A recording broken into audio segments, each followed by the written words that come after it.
ভাই ইম্পোর্ট ব্যবসা মৃত্যুর আগ পর্যন্ত থাকবে। আমি আজকে বা কালকে থেকে শুরু করব, আমি কত টাকা দিয়ে শুরু করব? আমার টাকা আছে 10,000, 20,000, 50,000, 1 লাখ, 2 লাখ, 5 লাখ, আপনার যা আছে এইটা দিয়ে শুরু করতে। এখন প্রশ্ন হলো হাউ। তাহলে কেনার সময় জিতছি, ভালো লাভ হয়েছে, কিন্তু পরে আমি এমন পরিমাণ কিনছি, এই ভুলটা অনেকে করে যে আর আমি বেচতে পারতেছি না। তাহলে যেই প্রোডাক্টটা আমি সেল করতে পারি এটা দিয়ে আমি শুরু করলে কখনোই আমি লস খাবো, কারণ সেল যে করতে পারবে তার কাছে একটা শক্তি থাকে। পৃথিবীর সকল জায়গায় সে যদি এই মেথডটা ইউজ করতে পারে তাহলে কিন্তু তার জন্য ওই একটা না একটা ওয়ে পাবে। আপনার পকেটে টাকা আছে, আপনি যা কেউ বেচতে চায় সেটাই তো কিনতে পারবেন ভাই, কিন্তু আপনি কি এটা বেচতে পারবেন? গাছকে যদি বলেন গাছ তুই আমার আগে ফল দে, তোরে আমি সার দিব, পানি দিব, যত্ন নিব, হবে? আমার দেশের মানুষ অনেক সময় এটাই চায়, হ্যাঁ ব্যবসা করে লাভ হইলে পরে ব্যবসার পিছনে খরচ করো। ওয়ারেন বাফেট খুব চমৎকার একটা কথা বলেছে যে যেই ব্যবসা তুমি 10 বছর করতে পারবে না সেই ব্যবসায় তুমি 10 মিনিট সময় দিও না, ওই 10 মিনিট তোমার সময় অপচয় হয়ে যাবে। ওই যে বড় যদি হতে চাও ছোট হওয়া আগে, হ্যাঁ ছোট হয়েই শুরু করতে হবে। প্রোডাক্ট রিসার্চ কিভাবে করব? আপনাদের মাধ্যমে দর্শক কিন্তু একটা আইডিয়া পেয়ে গেল যে ChatGPT বা জিমিনি বা ডিপসিকে যে সে কোশ্চেনটা করলে একদম step by step process ChatGPT তাকে দেখাই দিই। মার্কেটে যাবেন, মার্কেট আপনার সাথে কথা বলবে, এটা দিয়ে শুরু করলে ইম্পোর্ট এক্সপোর্ট ব্যবসার ব্যাকবোন, ইম্পোর্ট ব্যবসার রাজা, আমি ইম্পোর্ট শুরু করব। কিন্তু যেখানে 1000 ব্যবসায়ী প্রয়োজন সেখানে যদি 10,000 ব্যবসায়ী হয়ে যায় তাহলে তো কিছু ব্যবসায়ী জ্বরে পড়বেই। একজন মানুষ সে নতুন ইম্পোর্ট ব্যবসা শুরু করেছে, প্রোডাক্ট ইম্পোর্ট করবে, কোন কোন ভুলগুলোর জন্য সে আসলে ধরা খেতে পারে? আচ্ছা, 1 নাম্বার কমন ভুল করে। সালামু আলাইকুম everyone, welcome to two sense podcast. আজকে আমাদের বহুল প্রতীক্ষিত এপিসোড। আপনাদের এত সংখ্যক কমেন্ট, একটা কমন কোয়েশ্চেন, সেটা হচ্ছে ভাই আমি চায়না থেকে প্রোডাক্ট ইম্পোর্ট করে নিয়ে এসে ব্যবসা করব, কিভাবে করব, একটা ফুল মাস্টার ক্লাস চাই। ইয়েস, আজকে সেই এপিসোড। আজকে আমাদের সাথে আছেন এনামুল ভাই। এনামুল ভাই, welcome to two sense podcast. ওয়ালাইকুম আসসালাম। আপনার মাধ্যমে যে দর্শকরা দেখছে তাদের সকলকে আন্তরিক অভিনন্দন। মাশাআল্লাহ ভাইয়া, সময় আমরা আপনার একটু নষ্ট করবো না, একদম ডিরেক্ট কোশ্চেনে চলে যাবো। ভাইয়া ইনশাআল্লাহ, আমি ইম্পোর্ট করে নিয়ে আসলে নাকি এখানে এমন এমন কতগুলো প্রোডাক্ট আছে, এগুলো চুজ করে যদি আমি বাইরে থেকে নিয়ে আসতে পারি তাহলে ভালো একটা ব্যবসা হবে। ফার্স্টলি আপনি আমাকে একদম ভাইয়া বলেন, এই সাজ্জাদ ব্যবসা করতে চায়, নাফিস ব্যবসা করতে চায়, আমাদের ভাইরা ব্যবসা করতে যাচ্ছে, আমি বুঝবো কিভাবে কোন প্রোডাক্টটা দিয়ে আমি শুরু করব আর কোনটা দিয়ে করলে ভাই আমি লস খাবো না, প্লিজ? আচ্ছা, প্রথমত যদি আমি নিজে ব্যবসায় থাকি তাহলে যেই প্রোডাক্টটা আমি সেল করতে পারি এটা দিয়ে আমি শুরু করলে কখনোই আমি লস খাবো না, কারণ সেল যে করতে পারবে তার কাছে একটা শক্তি থাকে। কারণ সেল মানে রোলিং হচ্ছে তার টাকা রোলিং হওয়া মানে আমাদের শরীরে ব্লাড সার্কুলেশন হওয়া, এবং ব্লাড সার্কুলেশন যত বেশি হবে মানে ঠিক থাকবে, একদম স্বাস্থ্য ভালো, তার ব্লাড সার্কুলেশন হবে, তার মানে কি তার পক্ষে বেঁচে থাকা সম্ভব না। তো ব্যবসার পুঁজিটা যত বেশি রোলিং হবে তত তার ব্লাড সার্কুলেশন বেড়ে যাবে, তার মানে সে যেটা সেল করতে পারে ওইটা তার জন্য বেস্ট প্রোডাক্ট, 1 নাম্বার যদি ব্যবসায় থাকে। এখন সে ব্যবসায় না, সে নতুন, একবারে কিছুই বুঝে না, সে শুরু করতে চায়, তখন তাকে খুঁজতে হবে তার বিক্রি করতে একটু সময় লেগে যেতে পারে, তার জিনিসটা বুঝতে একটু সময় লেগে যেতে পারে, যে পচবে না, গলবে না, রাখলে দাম বাড়বে ছাড়া কমবে না। মানে জিনিসটা পচনশীল নয় এবং জিনিসটার খুব সহসা কোনো এক্সপায়ারি ডেট নাই, এবং রেখে দিলে দাম বেড়ে যায়। যেমন লোহা আপনি রেখে দেন, এটা পচে না, গলে না, দাম বাড়ে ছাড়া কমে না। তাহলে আপনি ওই জাতীয় একটা আইটেম ধরেন, ওকে, এইভাবে যদি সে চুজ করে তখন তার সুবিধাটা কি, সে তো নতুন, কোনো কারণে তার যদি সময় লেগে যায় তাহলে সে ক্ষতিগ্রস্ত হবে না, এবং তখন ধীরে ধীরে ধীরে ধীরে সে মার্কেট থেকে শিখলো। নতুনদের একটা সমস্যা কি, আমরা কল্পনার পৃথিবীটা তো অনেক বড়, এই যে আমি কথা বলতেছি ইটস ভেরি ইজি, কিন্তু যখন আমি ইমপ্লিমেন্ট করতে যাব, ইমপ্লিমেন্টটা কিন্তু ইজি না, বাট ইম্পসিবল না। হ্যাঁ, বলা সহজ, করা কঠিন, কিন্তু অসম্ভব তো নয়। এখন আমাদের দেশের অনেক মানুষ এইটাকে মনে করে কঠিনটাকে অসম্ভব মনে করে, এইখানেই তো প্রবলেম। পৃথিবীর সকল জায়গায় যে how I can do this, সে যদি এই মেথডটা ইউজ করতে পারে তাহলে কিন্তু তার জন্য ওই একটা না একটা ওয়ে পাবে। আমরা একটা ছোট্ট এই ব্যাপারে একটা এক্সাম্পল দিতে পারি। ধরেন Michael Jordan, American basketball player, তার বাবা তাকে একটা টি শার্ট এনে দিছে, বাবা তুমি এটা $10 বিক্রি করো। সে $10 বিক্রি করে বাবাকে দিছে। সেম টি শার্টটা বাবা 1 সপ্তাহ পরে এনে দিছে যে এইটা তুমি $20 বিক্রি করে দাও। এখন এই $10 T shirt $20, how is it possible? তখনকার সময়ে মিকি মাউস খুব জনপ্রিয়, সে একটা মিকি মাউসের কার্টুন আঁকলো, আইকা একটা কিন্ডারগার্টেন স্কুলের সামনে যখন স্কুল ছুটি হচ্ছে, মিকি মাউসকে $20, মিকি মাউস $20, মিকি মাউস $20, এটা সেল হয়ে গেল। এখন কিছুদিন পরে তার বাবা সেম টি শার্ট দিয়ে বলছে এটা $100 বেচো। এখন আমি আপনি হলে এক কথাই বলতাম যে এটা অসম্ভব, ইম্পসিবল। কিন্তু সে বলছে বাবা আমাকে সময় দাও, আই উইল ট্রাই। তাহলে আমরা যখন থিঙ্কিং প্যাটার্নটা করতে পারি how I can do this, তাহলে রূপক ধরেন এট দিস টাইম যে ইন্ডিয়ান একজন বিখ্যাত প্লেয়ার তখন আমেরিকা গেছে, কনফারেন্স চলতেছে, রাস্তা ব্লক হয়ে গেছে, ধরেন সাপোজ আমরা বলছি সচিন টেন্ডুলকার, তো ওই বাচ্চা টেলিভিশনে দেখতেছে যে সে আসছে, এরকম সিকিউরিটি এরকম কোশ্চেন করতেছে, এত ইন্ডিয়ানরা বাইরে দাঁড়িয়েছে, সে তো ভেরি নামি জিনিস, গাড়িটা দেখলো কোথায় চলে গেল, বাচ্চা তো মাঝখান দিয়ে যায় দৌড়ে সামনে গেছে, সিকিউরিটি আটকাই ফেলাইছে, তখন বলছে ঠিক আছে আসতে দাও, বলে অটোগ্রাফ প্লিজ, বাচ্চা একটা অটোগ্রাফ দিয়ে দিল, পরের দিন সেটা $500 সেল। সো আমি আপনি যদি থিঙ্ক করতে পারি, ওই যে মানুষ তার স্বপ্নের সমান বড়, এই ওইটা তখন আমি অ্যাচিভ করতে পারবো। আমাদের বড় সমস্যা হলো ওই নিজেকে নিজে সান্ত্বনা দিই, মানে নিজেকে নিজে এক্সকিউজ করে রাখি। এক্সকিউজ কিন্তু নিজের প্রতি নিজের মানে যে অদক্ষতাগুলো আছে, আমার যে ইনএবিলিটিগুলো আছে, এইগুলাকে নিজেকে এক ধরনের সান্ত্বনা দিয়ে একটা মজা পাওয়া, এটা এক ধরনের এক্সকিউজ দিই আমরা, যে এটা কঠিন বলে তো সহজে বলে, সুন্দর কথা বলে, কাজ করুক। আমরা কিন্তু যা বলি প্রত্যেকটা জিনিস করি কেন? আলহামদুলিল্লাহ আমি যতগুলা ট্রেনিং দিই, যেমন বিদেশ থেকে যা ইম্পোর্ট করি আমি ইম্পোর্টের উপর ট্রেনিং দিই, এক্সপোর্ট করি এক্সপোর্টের উপর ট্রেনিং দিই, ওকে আমি ডিজিটাল মার্কেটিং নিয়ে কাজ করি তার উপর ট্রেনিং দিই, আমি ট্রাভেল এজেন্সি নিয়ে কাজ করি তার উপর ট্রেনিং দিই, যা আমি করি নাই তার উপর কোনো ট্রেনিং দিই না। আমি আগে আমার লাইফে আমি করি, আমি আগে লাভবান হই, দেন আমি মানুষকে করতে বলি। কারণ এর অর্থ হলো আমি প্রুফ করে দিচ্ছি যে yes you can do this, তুমি পারো। এখন কিছু কিছু ক্ষেত্রে এমন হয়েছে আমি পারিনি, আমার ছাত্র পারছে। ধরেন আমি 1,000 কোটি টাকার মালিক হইতে পারি নাই, আমার ছাত্র হয়েছে। তো এই যে ব্যাপারটা, এটা আরো বেশি ইন্সপায়ারিং। যে তখন আবার আমি নিজেকে এক্সকিউজ দিই, কেমন এক্সকিউজ দিই, যে সচিন টেন্ডুলকারের যে কোচ, সে তো সচিন টেন্ডুলকারের মতো এত সেঞ্চুরি করতে পারে নাই, তো সো এটা আবার আমার একটা সান্ত্বনা। কিন্তু এটাও কিন্তু এক্সকিউজ, আমাকে ভাবা উচিত যে ও 1,000 কোটি টাকার মালিক হয়েছে, আমার ছাত্র আমাকেও হতে হবে। তবে ইনশাল্লাহ আপনারা দোয়া করবেন, আমি হব ইনশাল্লাহ, আমি আশাবাদী ইনশাল্লাহ।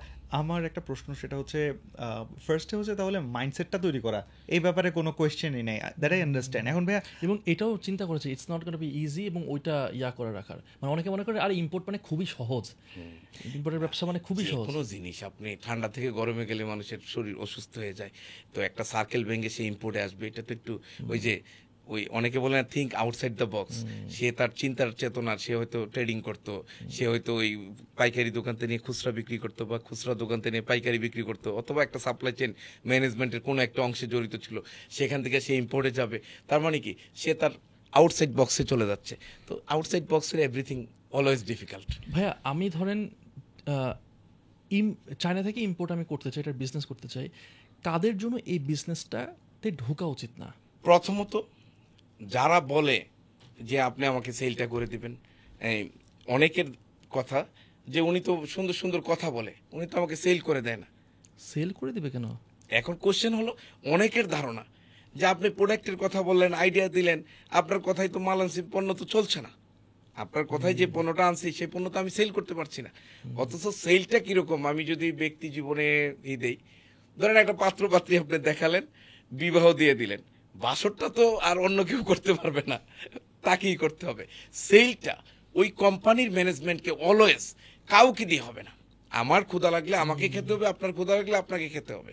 আপনার ক্ষুধা লাগছে আমি যতই খাই, আর আপনার যতই আপন হই, এটা আপনার ক্ষুধা মিটবে না। তো সেলটাও এরকম, ওই কোম্পানিকেই ওই ওয়ে বের করতে হবে যেই ওয়েতে সেলটা সে করতে পারে। আমরা এটা করি না, না করে একটা প্রোডাক্ট বলে দেন যেটা আনলেই বিক্রি হয়ে যাবে। পৃথিবীর কোনো প্রোডাক্ট এখন আনলে বিক্রি হয় না, ওটাকে বিক্রি করাইতে হয়। এই যে এই জিনিসটা অটোমেটিক এখানে আসে নাই, কেউ একজন এনে দিছে, আপনি অটোমেটিক এখানে আসেন নাই, আপনাকে উইলিংলি আসতে হয়েছে, আমাকে উইলিংলি ডাকতে হয়েছে। সো এমনি এমনি হবে না, এমনি এমনি কোনো কিছু হবে না। আমাদের ধারণা আনবো এমনি এমনি ব্যবসা হয়ে যাবে, আর এইটা না হইলি না, এত সোজা না। আর ভাই এত সোজা না। বাংলাদেশে যত ইম্পোর্টার আছে, বাংলাদেশ এক্সপোর্ট ইম্পোর্ট ব্যবসাটা হলো আন্তর্জাতিক ব্যবসার মেরুদণ্ড। মেরুদণ্ড এই অর্থে, মানে একটা বিয়ে যেমন পাত্র লাগবে, পাত্রী লাগবে, পাত্র যদি আছে পাত্রী নাই তাহলে ওইটা কিন্তু বিবাহ না, আবার পাত্রী আছে পাত্র নাই, ওইটাও বিবাহ না। তার মানে যেখানে ইম্পোর্ট সেখানে এক্সপোর্ট।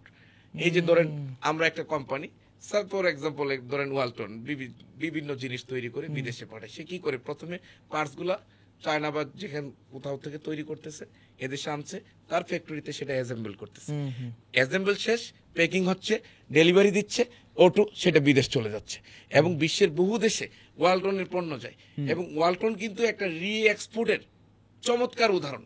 একজন ইম্পোর্টার দেশকে যে এক্সপোর্টে আগায় নিতে পারে, এইটার কিন্তু এক্সাম্পল।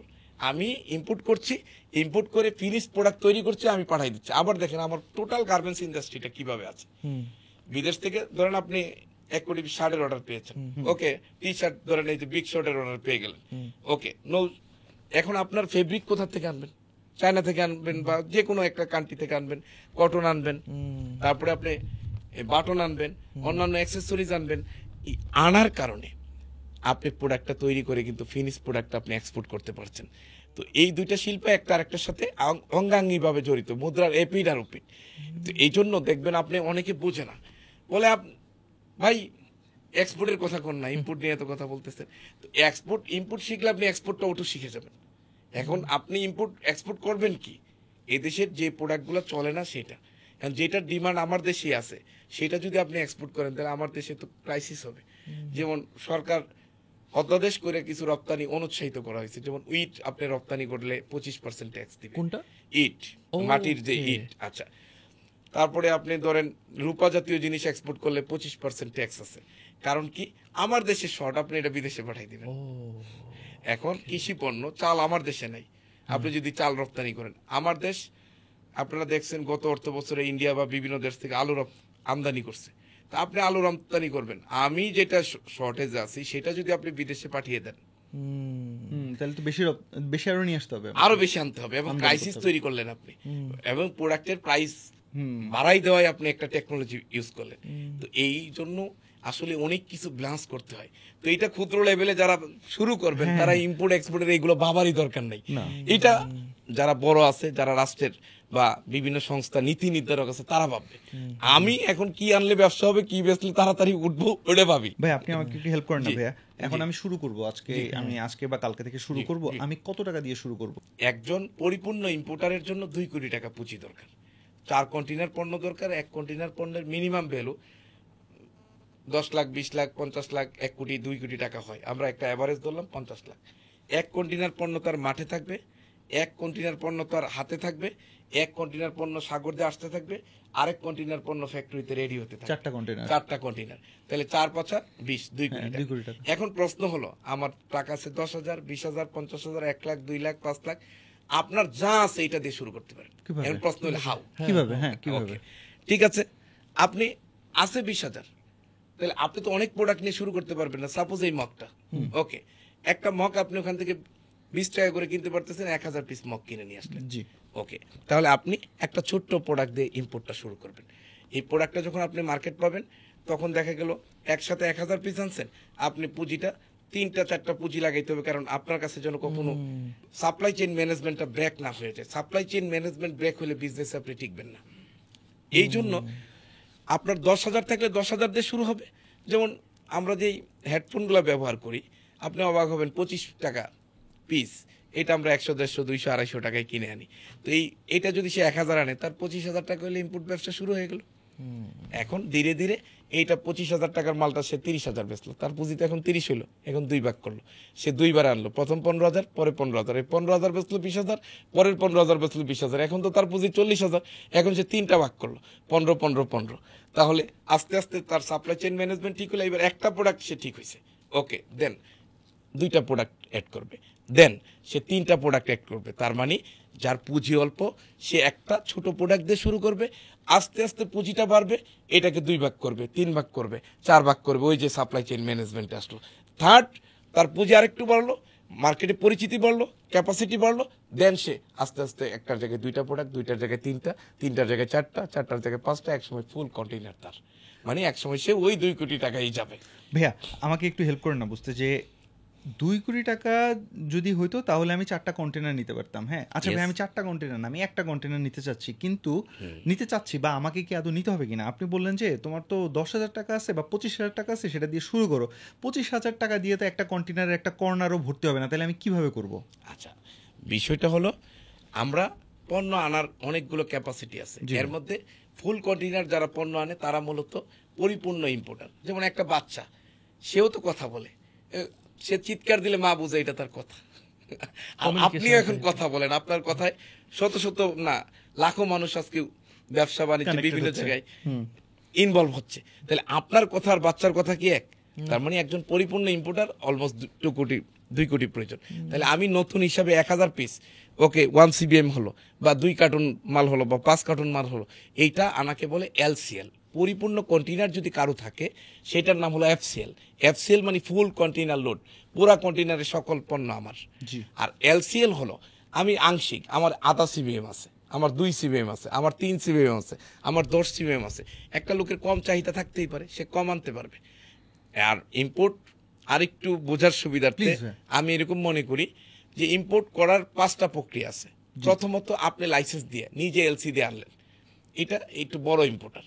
তারপরে আপনি নিজে আনলেন না, ওই দেশে কোম্পানি আছে, এই দেশে কোম্পানি আছে, ওই দেশের কোম্পানিতে প্রোডাক্টটা কিনে তার ওয়ার হাউসে পৌঁছাই দিলেন, এদেরকে বলে ডোর টু ডোর সার্ভিস, এর মাধ্যমে আনতে পারেন। তারপরে আপনি DHL, FedEx, TNT, AMS courier সার্ভিসের মাধ্যমে আনতে পারেন। তারপরে আপনি পোস্টাল সার্ভিসের মাধ্যমে আনতে পারেন।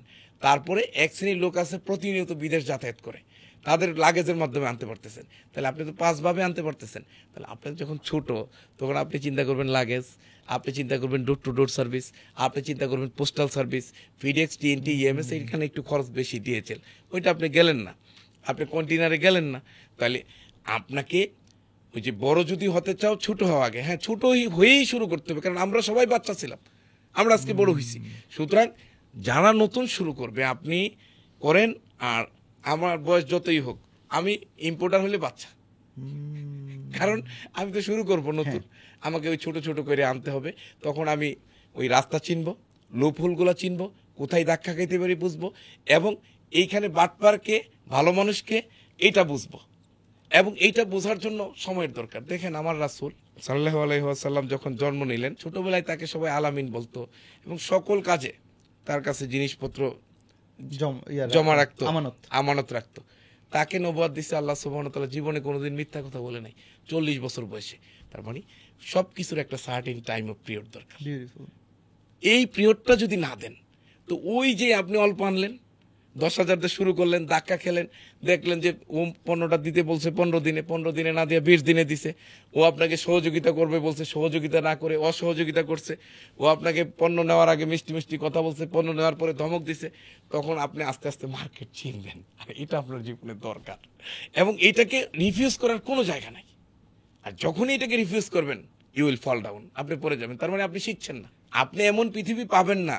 আমরা ধরে নিচ্ছি 3য় বিশ্বের একটা দরিদ্র দেশে জন্ম নিছি, এখানে অনেক মানুষ, কাজ কম, ফলে প্রত্যেকটা প্রফেশনে ভালো জিনিসের সাথে সাথে অনেক আগাছা আছে।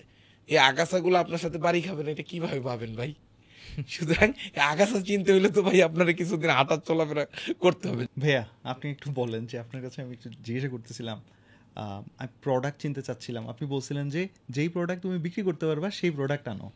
আচ্ছা, এটা আমার রানিং বিজনেস থাকলে, রানিং বিজনেস না থাকলেও তাহলে এখন আমাকে একটু মার্কেট রিসার্চটা তো করতে হবে, আমি প্রোডাক্টটা তো চিনতে পারতে হবে। প্লিজ এইবার এই ছেলেটাকে এগুলো বললেন না যে যেইটা বিক্রি করতে পারো সেইটা আনো, প্লিজ একটু হেল্প করেন না, কি বিক্রি করবে? এখন আমাদের দেশে ক্রমবর্ধমান ডিমান্ড, যারা ইয়াং জেনারেশন আছে তাদের কাছে এই গ্যাজেট আইটেমগুলো, এগুলা আনলে দেখা যাচ্ছে নতুন, যেমন ধরেন একটা ব্লুটুথ স্পিকার প্রথম যখন এই দেশে আসে, এটা 2,000 টাকা বিক্রি হয়। এই ব্লুটুথ স্পিকারটা চায়না থেকে 100 টাকায় সে কিনতে পারতেছে। এটা কিন্তু হিউজ লাভ। ওই ব্লুটুথ স্পিকারটাই যখন পুরাতন হয়ে যায় 200 টাকা, 250 টাকা, 300 টাকা, 500-র উপরে কখনোই সেল হয় না।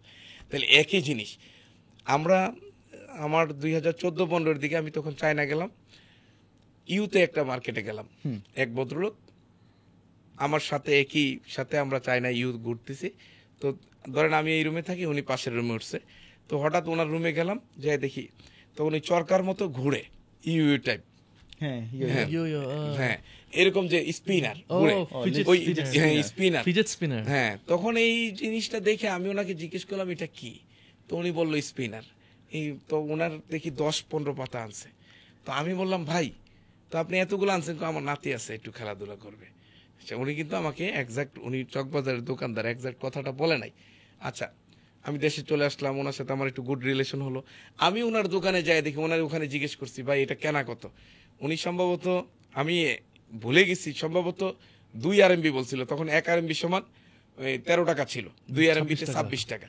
ওমা, ওনার দোকানে দেখি এগুলো 300 350 টাকা বিক্রি হচ্ছে, এবং উনি যে হাতে করে আনছে ওইটা বিমান 2 বারের বিমান ভাড়া উঠে গেছে। এখন আমি বললাম ভাই আমি যদি নিয়ে আসি, তার দোকানে যখন গেলাম বললো হ্যাঁ আপনি আনতে পারবেন, আনতে আনতে কিন্তু এই দাম থাকবে না, আপনি আনলে হয়তো সেটা 150 200 হবে। পরে দেখলাম সত্যি সত্যি কমতে কমতে এটা ওই যে 300 400 500 বিক্রি হয়েছে, এবং 1-1.5 বছর ক্রেজটা ছিল, কমতে কমতে পরে এটা 20 50 100-র মধ্যেই শেষ হয়েছে। মানে বাংলাদেশে কিন্তু প্রোডাক্ট একটা পিকে উঠে আবার দাম করে পড়ে যায়। একটা প্রোডাক্ট দেখবেন অনেক মানুষের কাছে খুব জনপ্রিয় হয়, আবার আস্তে আস্তে এটা পড়ে যায়। আর বাঙালির একটা স্বভাব, যেটার পেছনে ছোটে এটাই ওই যে আপনি যে জিনিসটা বললাম, তাহলে ওই আইটেমটা নিতে পারে। কুকারিজ আইটেম আপনার মা বোন সব চেঞ্জ হয়ে যাচ্ছে ঘরে, এখন কুকারিজ আইটেম পচে না, গলে না, সহজে নষ্ট হয় না, ওইটা নিতে পারে, কারণ ওইটাই লাভও বেশি। দেখেন আপনার মা বোন যেই সমস্ত হাঁড়ি পাতিলে রান্না করতে, এখনকার হাঁড়ি পাতিল কি ওইরকম? স্টিকি, নন স্টিকি, সম্পূর্ণ চেঞ্জ। তারপরে বাচ্চাদের খেলনা নিতে পারে, সে খেলনা নিলে সুবিধা কি, ধরেন এইটা এখন যদি নষ্ট হয়ে যায়, আপনি ওই কোম্পানির বকা দিবেন বা তাকে যে ধরতে পারেন। খেলনা আজকে দিছে, একটু পরে নষ্ট হলে বাচ্চা এগুলো নষ্ট করবেই, কারো কোনো এক্সপায়ারি ডেট লাগে না। মানে এটা নষ্ট হলে খুব একটা কফিও দিতে হয় না। ও এটা কি বললেন ভাই আপনি? এটাই বাস্তব। হঠাৎ করে আমার মনে পড়লো যে আমার ছেলে, আর আমরা তাও কিনতে থাকি। ফলে এখানে বিজনেস হিউজ, আবার বাচ্চার সাথে আবেগ জড়িত। আপনার বাচ্চা যেটা চায়, 200 টাকার জিনিস আপনি 300 টাকায় কিনতে দ্বিধা করেন না, 500 টাকায় কিনতে দ্বিধা করেন না। এই আইটেমগুলো তরুণ প্রজন্ম দেখতে পারে। আজকে এপিসোড শেষ হলে তো খেলনার ব্যবসা শুরু। ইনশাআল্লাহ। ভাই এখানে প্রোডাক্ট রিসার্চ কিভাবে করব? আচ্ছা, এখন আপনার প্রোডাক্ট রিসার্চের যে ফিল্ড আছে, ধরেন একটা হলো অফলাইন মার্কেট, যেটা ট্র্যাডিশনাল, ধরেন আমাদের চক বাজার পাইকারি বিক্রি করে বা বিভিন্ন ইম্পোর্টার আছে, ওকে। আরেকটা হলো অনলাইন প্ল্যাটফর্ম। তো বিশ্বের সবচেয়ে বড় অনলাইন প্ল্যাটফর্ম আলিবাবা এসে দেখতে পারে, বাংলাদেশে প্রচলিত প্ল্যাটফর্ম দারাজ সহ বিভিন্ন প্ল্যাটফর্ম আছে, সেই সমস্ত প্ল্যাটফর্মগুলো সে দেখতে পারে। বিভিন্ন টুলস আছে, টুলসের মাধ্যমে সে চেক করতে পারে কোন প্রোডাক্টটা বেশি চলতেছে। এমনকি আমি এই ব্যাপারে খুব বেশি অভিজ্ঞ না, কিন্তু ডিজিটাল মার্কেটিং এর বেশ কিছু টুলস আছে, যে সমস্ত টুলস দিয়ে কে কোন পণ্যের অর্ডার দিচ্ছে এবং কে কোন পণ্য সেল করতেছে, ফেসবুকে কোন একটা রান হচ্ছে, কোন একটা বেশি রেসপন্স করতেছে এবং কোন একটার সেল বেশি, এগুলো সব এখন যাচাই করা যায়। জাস্ট একটু ডিজিটাল মার্কেটিং শিখলে হবে। এখন প্রশ্ন হলো, তাহলে আপনি, আমার লোক আছে তারা করে, না না পারফেক্ট, এটা পারি না, না না না, আর আমি সব পারবো এমন বিষয়টা না, কারণ আমি তো ভাই মানুষ, আমারও লিমিটেশন আছে। বাট কেউ চাইলে, ইয়াং জেনারেশন বিশেষ করে, তারা তো ভেরি মাচ ফেসবুক এডিক্ট। ভাই এই কোশ্চেনটা চ্যাটজিপিটি কে যদি করে যে আমি ফেসবুক অ্যাডস এর মাধ্যমে কোন প্রোডাক্টগুলো বেশি সেল হচ্ছে, আমি সেটা কিভাবে জানবো, ও ঠিকই জায়গায় পাঠিয়ে দিবে। যাও, তাহলে দেখেন আপনাদের মাধ্যমে দর্শক কিন্তু একটা আইডিয়া পেয়ে গেল যে চ্যাটজিপিটি বা জিমিনি বা ডিপসিকে যে সে কোশ্চেনটা করুক, করলে একদম step by step process ChatGPT তাকে দেখাই দিচ্ছে। আমরা মানে বেসিক প্রসেস গুলো বলে দিচ্ছি, আর ওখানে টেকনোলজিক্যাল প্রসেস তো পাচ্ছি, নো ইস্যুস। অফলাইনে কিভাবে?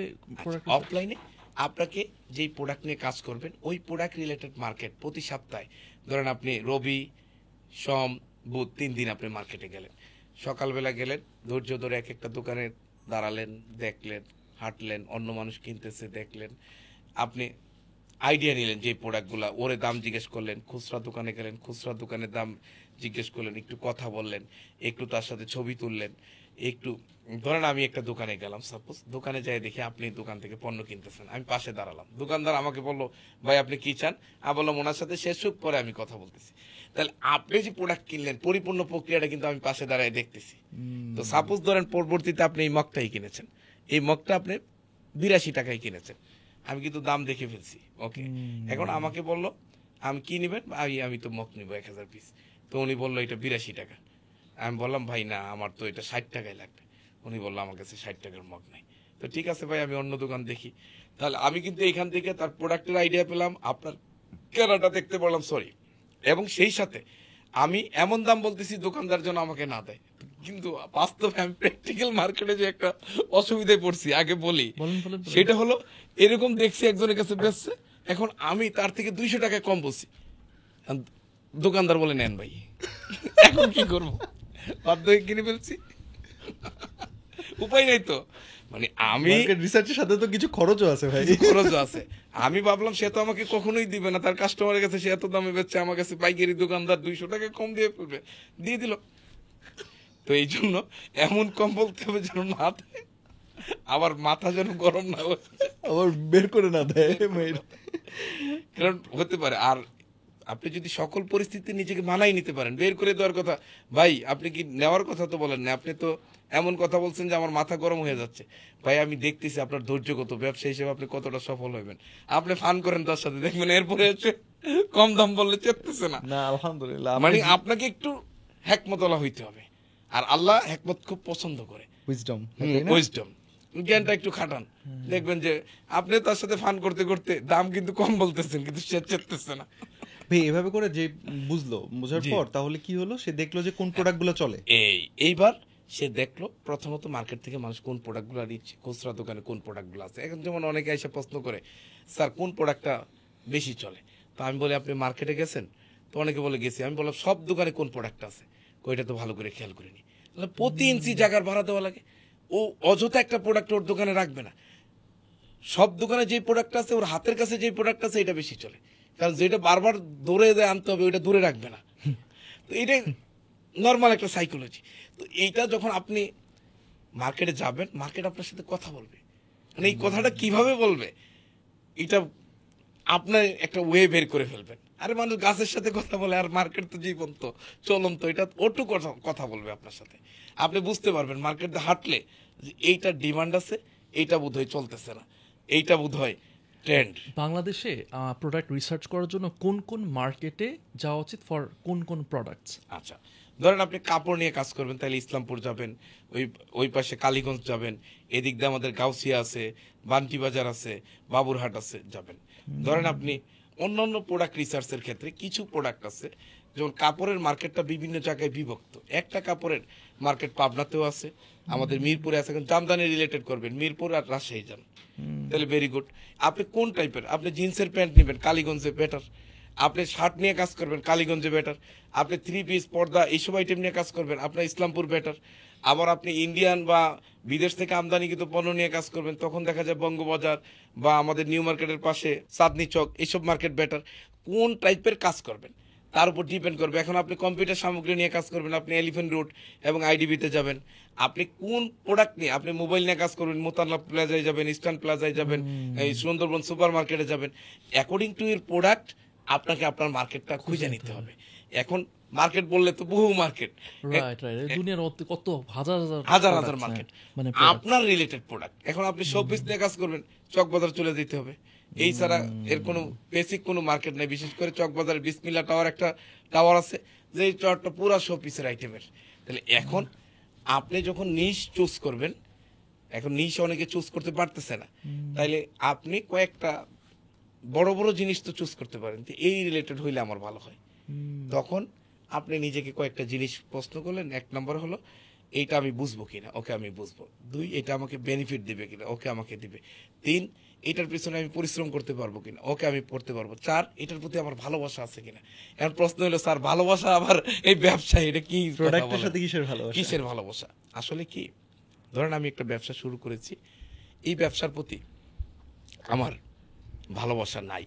রাত 3টার সময় প্রোডাক্ট আসছে, আমি বাই দা বাই আমার স্টাফ নাই, আমাকে রাত 3টায় যে প্রোডাক্টটা রিসিভ করতে হয়েছে। আমি যেহেতু নতুন ছোট প্রতিষ্ঠান, বড় প্রতিষ্ঠান হইলে না ম্যানেজার থাকবে, মার্কেটিং চিফ থাকবে, হেল্প অনেক লোক থাকবে। কিন্তু আমরা যখন নতুন উদ্যোক্তা, আমি মালিক, আমি মার্কেটিং ম্যান, আমি ক্যাশিয়ার, আমি সেলসম্যান, আমি ডেলিভারি ম্যান, আমি সব। তাইলে আমি যে পণ্যটা রিসিভ করলাম, গাড়ির পাই নাই, বুড় রাত পর্যন্ত দাঁড়িয়ে রইলাম, না আজান পড়লো, দেন আমি একটা ভ্যান পাইলাম, প্রোডাক্টটা ঘরে নিয়ে আসলাম। ব্যবসাকে যদি না ভালোবাসি, তাহলে জুতাটা একদিকে মারবো, ব্যাগটা একদিকে মারবো। আমি লেবার, সারাটা রাত রাস্তায় দাঁড়া রয়েছি। ব্যবসা মানুষে করে, গুলি মারি ব্যবসার। আমি এই ব্যবসা জীবনেও করবো না। দেখেন কি বিরক্তি। এবার আমি ব্যবসাকে ভালোবাসি, আমি ওই একই ব্যক্তি, আমি দাঁড়িয়ে আছি, 3টায় প্রোডাক্ট রিসিভ করছি, গাড়ি পাচ্ছি না, দাঁড়িয়ে আছে, আজান হলো, একটা ভ্যান পাইছি, প্রোডাক্টটা নিয়ে বাসায় আসছি। এসে বলতেছি রাতে রাস্তায় এত লোক চলাচল করে, ব্যবসা না করলে জীবনেও জানা হইতো না। আর ঢাকার রাস্তায় এত সেফ, আমি একা দাঁড়িয়েছিলাম, কিছু হয় নাই, আমি প্রোডাক্টটা নিয়ে আসছি, আলহামদুলিল্লাহ। সে নামাজ আদায় করতেছে। 2 সিচুয়েশনে 2 জনের প্রতিক্রিয়ায় ও ব্যবসা হতে পারবে, আর ওর ব্যবসা থেকে কিন্তু বেরিয়ে গেল। কারণ মানুষ নিজের কাছে নিজে তো আগে হারে, ও কিন্তু নিজের কাছে হেরে গেছে, ও ডিসিশন ভিতর থেকে আইসা পড়ছে তোমার দ্বারা এটা হবে না। আর ও আল্লাহর কাছে শুকরিয়া আদায় করতেছে যে আল্লাহ তুমি আমার এটা দেখার সুযোগ দিলা, রাত্রেবেলা নিয়ে তোমার ডাকতে পারছি রাস্তায় দাঁড়াইয়া। এখন ও কৃতজ্ঞ আর ও অকৃতজ্ঞ। এখন এখন আপনারাই ডিসিশন নেন ভালোবাসা লাগবে কিনা। না, অ্যাবসলিউটলি অ্যাবসলিউটলি। ভাই আপনি যখন শুরু করছেন আপনার ইম্পোর্টের বিজনেস, আপনি সবচেয়ে মানে চ্যালেঞ্জেস কি কি ফেস করছিলেন? আচ্ছা, এক নম্বর আমরা যখন শুরু করছি প্রথম, তখন প্রযুক্তিটা এত উন্নত ছিল না। আমাদের সোর্সিং করাটা একটা চ্যালেঞ্জেস ছিল, প্রোডাক্টটা খুঁজে বের করা কোথায় পাওয়া যায়। ধরেন আমরা এদেশেই তো একটা পণ্য যদি আমরা না জানি, মার্কেট খুঁজতে খুব কষ্ট লাগে, তো আপনি বিদেশের মার্কেট খুঁজে সেই জায়গায় বের করাটা খুব চ্যালেঞ্জ ছিল। এখন কিন্তু এটা ভেরি ইজি হয়ে গেছে।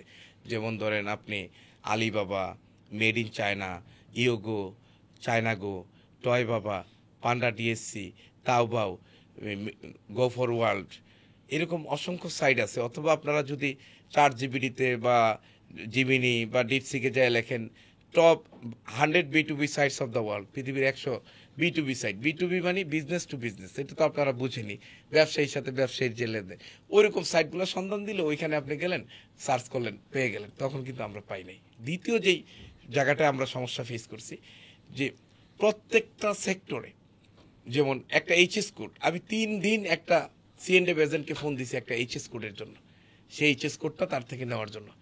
লাস্টে গেলাম, গিয়ে নিলাম। তাহলে এই যে সময় ব্যয় করা, এখন আপনি গুগলে এইচএস কোড অফ প্রোডাক্টের নাম দিলে এইচএস কোডটা বেরিয়ে যাচ্ছে। সো আমরা যেই অবস্টাকলগুলো ফেস করছি, আমার ধারণা নতুন প্রজন্মের যারা মেধাবী, যারা আপনার এই পডকাস্ট দেখে, তারা কিন্তু এই চ্যালেঞ্জগুলো ফেস করবে না। তাদের জন্য চ্যালেঞ্জ আসবে প্রোডাক্ট চুজ করা, প্রোডাক্ট বিক্রি করা। কারণ একটা অন্য সেন্সে কথা বলি, ধরেন আমি আপনি পার্সোনালি আপনার পকেটে টাকা আছে, আপনি যা কেউ বেচতে চায় সেটাই তো কিনতে পারবেন ভাই, কিন্তু আপনি কি এটা বেচতে পারবেন? কেন তো সবাই পারে, টাকা দিয়ে আমি কিনবো, আমি হয়তো হারবো বা জিতবো। তাহলে কেনার সময় জিতা একটা চ্যালেঞ্জ, আর একটা চ্যালেঞ্জ হলো আপনাকে মার্কেট প্লেসে ওই প্রোডাক্টটা প্রফিট নিয়ে বিক্রি করে বেরিয়ে আসা। আমি আমার জীবন থেকে বলি, ধরেন আমি একটা প্রোডাক্ট কিনলাম, কিনে আমি ধরেন বেশি না 15-20 পিস প্রোডাক্ট কিনছি, কিনে ধরেন এটাই 20-30 হাজার টাকা লাভ হয়েছে। এই লাভটা দেখে তখন আমি ওই প্রোডাক্টটা ব্যাপক পরিমাণ কিনছি। কিনে কি প্রোডাক্ট ছিল? হ্যাঁ, ধরেন না এইটা ইলেকট্রিক, আমি যে আইটেমগুলো আনতাম, আপনার দর্শক বুঝবে, এই আইটেমগুলো অনেক লাভ হয়। যেমন sensor, আইজিবিটি, magnetic contact, limit switch, তারপরে এই জাতীয় আইটেম, এই ইনভার্টার, বিএফডি। তো এইটা আনার পরে এখন যেই সমস্যাটা ফেস করলাম, সেই সমস্যাটা হলো আমি আগের বার যার কাছে বিক্রি করছি সে এখন আমার থেকে প্রোডাক্ট কিনে না। এখন আমার তো হিউজ, সে জানে আমার কাছে অনেক প্রোডাক্ট। এখন মার্কেটটা এমন, আপনি যদি একটা আনকমন আইটেম আনেন আর বলেন এটা আমার কাছে আটকাই গেছে, তখন মানুষ মানে বিপদে বললে ওরে আরো নিচে নামাই দিতে চায়, তো কিনে নাই। এরপরে বিভিন্ন লোকের কাছে যাই, বিক্রি করতে পারি না, বিক্রির জায়গা নাই। ফলে ওনার কাছেই ওই যে প্রোডাক্ট ধরেন দ্বিগুণ দামে বেচছি, এর চেয়ে কম দামে। আমার লস হয়েছে এই অর্থে যে আমি ওই যে দামে কিনছি ওই দামে ব্যস্ত হয়েছে, আমার মানুষ থেকে টাকাটা চাই। প্রথম দিকে তো আমার এত পুঁজি ছিল না, হাওলাত করে নিছি, দাঁড় করে নিছি, তাদের টাকা দিতে কষ্ট হয়েছে, বা আমার চলাচলের টাকা তখন ছিল না। বাট ওনার কাছেই বিক্রি, আবার উনি আগে মালটা নিছে ক্যাশে, আর এখন মালটা নিছে ক্রেডিটে। ক্রেডিটের সমস্যা কি, আমি 20 লাখ টাকার মাল দিলাম, আমার দৈনিক গেলে 5, 10, 20, 50 হাজার টাকা দেয়। তো এতে তো 6 মাস লাগে আমার টাকা তুলতে, যাওয়া লাগে 100 বার। তাহলে এইভাবে ক্ষতিগ্রস্ত হয়। তো এখানে সবচেয়ে যেই উদাহরণটা আপনি জানতে চাইছেন, তাহলে কেনার সময় জিতছি, ভালো লাভ হয়েছে, কিন্তু পরে আমি এমন পরিমাণ কিনছি, এই ভুলটা অনেকে করে যে আর আমি বেচতে পারতেছি না। ভাই আপনি একটু আমাকে বলেন যে একজন মানুষ সে নতুন ইম্পোর্ট ব্যবসা শুরু করেছে, প্রোডাক্ট ইম্পোর্ট করবে, কোন কোন ভুলগুলোর জন্য সে আসলে ধরা খেতে পারে? ভাইয়া প্লিজ। আচ্ছা, 1 নাম্বার কমন ভুল করে তারা যখন চায়না যায়, যাওয়ার পরে ধরেন এই মাইক্রোফোনটা, এই মাইক্রোফোনটা বাংলাদেশে বিক্রি হচ্ছে 5,400 টাকা বা 7,000 বা 10,000। সে দেখলো এটা তো চায়নায় মাত্র 2700 টাকা, আরে এটা নিলেই তো আমার 2700 টাকা লাভ। এখন কোশ্চেন কি, ইউটিউব ভিডিও বা বিভিন্ন জায়গায় যারা কথা বলে, তারা ওই কেনার দামটা আর বেচার দামটা বলে, মাঝখানের যে ফ্যাক্টরগুলো ওইটা তো বলে না। ফ্যান্টাস্টিক। মানে মজার জিনিস হলো বলে যে 10 টাকার চীনামাটিতে মগ বানাবেন, মগ 60 টাকায় বিক্রি হবে, হ্যাঁ আপনার 40 টাকা লাভ, 20 টাকা 50 টাকা লাভ। কিন্তু ওর জন্য যে মেশিন কিনতে হবে, ওর জন্য টেকনোলজি মানে টেকনিশিয়ান লাগবে, এরপরে এটা তৈরি হবে, এটার মার্কেটিং প্ল্যাটফর্ম রেডি করতে হবে, আপনার ডিপো দিতে হবে, ডিলার দিতে হবে, তারপরে এই পরিবেশক দিতে হবে, সেলসম্যান দিতে হবে, ডেলিভারি ম্যান দিতে হবে, তারপরে কাস্টমারের কাছে যাবে। ওই জায়গাটা তো তাকে বলে নাই। না বলার কারণে সে তো দেখে আরে 10 টাকার মাটি 60 টাকা, আমি খালি বানাবো আর বেচবো, বানাবো আর বেচবো।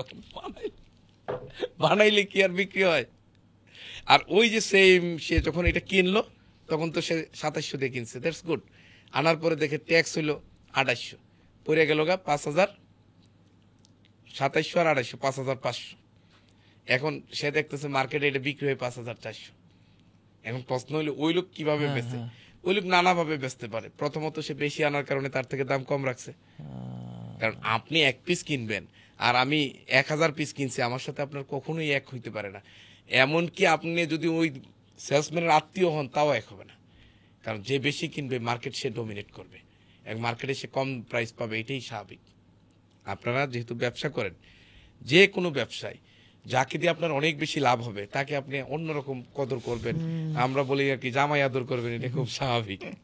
তো স্বাভাবিকভাবে ওই সে একটা ধরা খেলো কেনার সময়, কিন্তু সে তখন তো হিসাব করছে যে লাভ। দ্বিতীয় কথা, সে ট্যাক্স ফ্যাক্টরটা চিন্তা করে না। তৃতীয় কথা, ট্যাক্স দেওয়ার পরে ওইখান থেকে তার লোড করতে হবে, মালটা লোড করে পোর্টে আনতে হবে, পোর্ট থেকে জাহাজে তুলতে হবে, জাহাজ থেকে দেশে আনতে হবে, এবং সে টাইম ফ্যাক্টরটাও চিন্তা করে নাই। সে চিন্তা করছে আমি কিনবো, আমি আইসা পড়বো। দেখা গেছে সে কিনছে, পণ্য আসছে তার কাছে 40 দিন পরে, তাহলে বিক্রি হয়ে বাড়িতে তার লাগছে 2 মাস। কিন্তু সে অন্য প্রোডাক্ট সেল করলে 15 দিনে বেরিয়ে যেত, সেম লাভ হইতো। তখনই সে প্রথম ধাক্কাটা খায় এই জায়গায়, ওই যে তার প্রপার ক্যালকুলেশন করতে পারে না।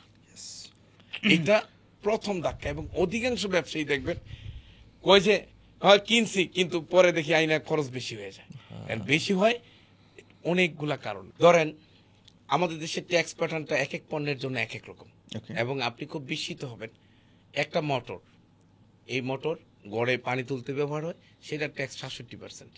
এই মোটরটা যদি ইন্ডাস্ট্রিতে ব্যবহার হয় তাহলে সেটার ট্যাক্স 37%।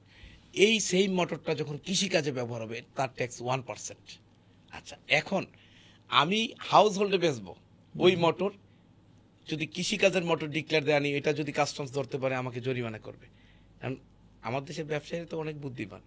করলো কি, একটা ট্রাক্টর কিনলো, 2000 ধরেন বেলচা কিনলো, আরো কিছু কৃষি সরঞ্জাম কিনলো, কিনে 5000 মোটর কিনলো, কিনে সে ডিক্লেয়ার দিল যে এটা কৃষি সরঞ্জাম।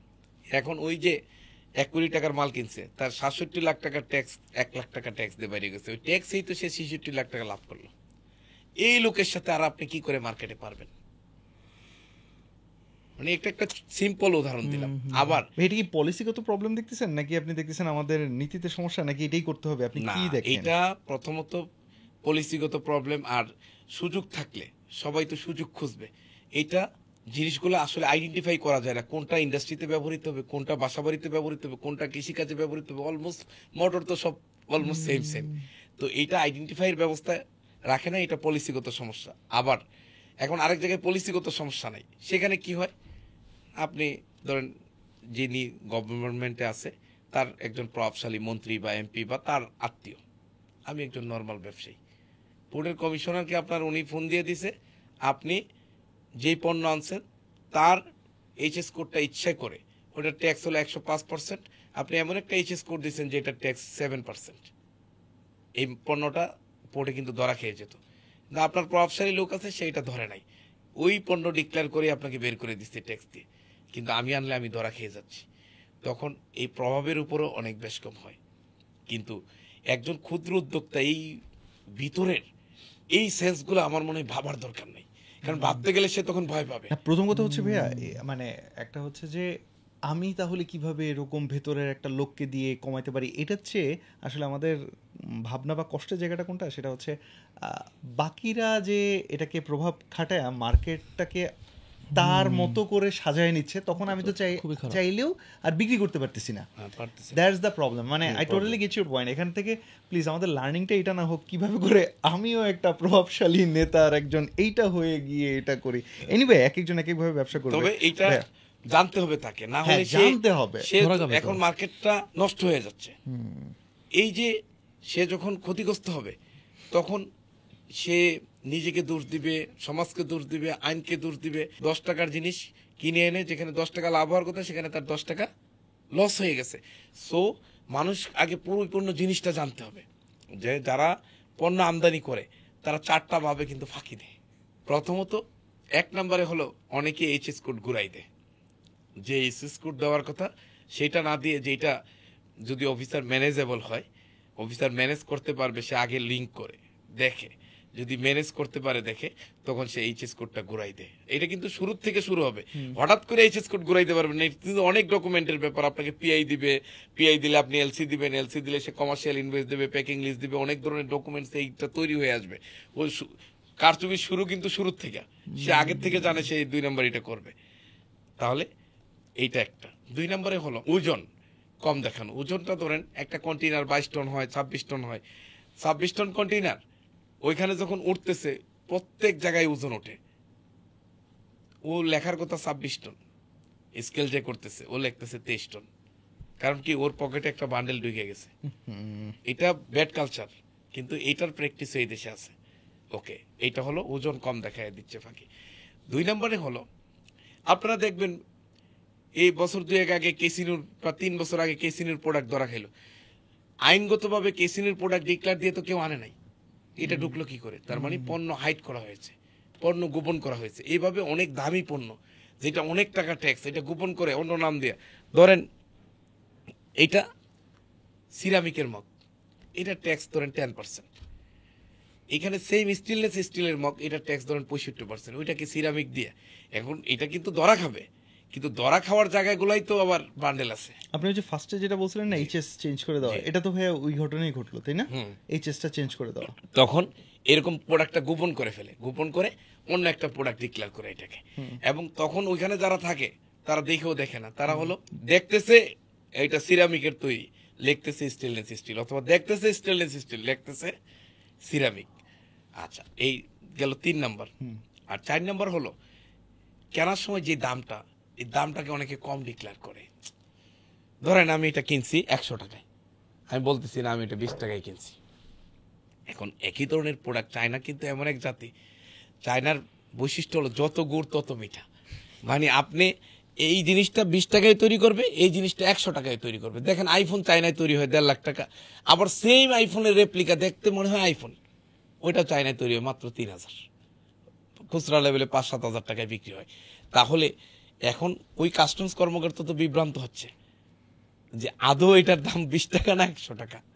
তো যাই হোক, তাদের একটা থাকে, মিনিমাম লোড ভ্যালু ধরে দেয়, অনেক সময় রেফারেন্স ভ্যালু ধরে দেয়, কিন্তু এভাবে ফাঁকি দেয়। আবার আরেক শ্রেণীর ফাঁকিবাজ, তারা অনেক টপ লেভেল ব্যবসায়ী, আল্লাহ মাফ করে দেখ তাদেরকে। তারা কি করে, তারা দেখায় যে এটা আইনা আমি বিদেশে এটা দিয়ে অন্য প্রোডাক্ট তৈরি করব, বিদেশে রপ্তানি করব। তাদের এটাকে বলে বন্ডেড ওয়্যার হাউস।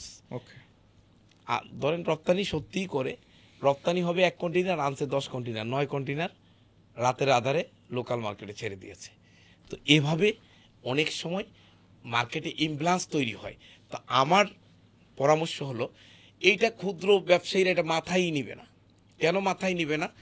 আমরা 1, 2, 3 পড়ে পরিবার বলতে কি পড়ছি দেখেন, বাবা মা ভাই বোন নিয়ে যে সংস্থা হয় পরিবার, কিন্তু গ্রাজুয়েশনে এসে পরিবার কি পড়ি? এটা কি পড়ি না। মানে আপনার যে কিছু জৈবিক প্রবৃত্তি আছে এগুলো মিটানোর জন্য যে সংস্থা, এটা পরিবার এবং আইন দ্বারা স্বীকৃত। তাইলে কোথায় 1, 2 পড়া, 3, 4 এর পড়ার পড়া? তা এখন যারা আপনার ভিডিও দেখছে, আমার মনে হয়, আমি ধরে নিচ্ছি আমরা যে যত বয়সী হোক, অল আর কিডস, আমরা সবাই মানে বাচ্চা। when it comes to import বিজনেসে যদি আপনি একদম নতুন হয়ে থাকেন, তাহলে আপনার জন্য এগুলা ভাবাই যাবে না।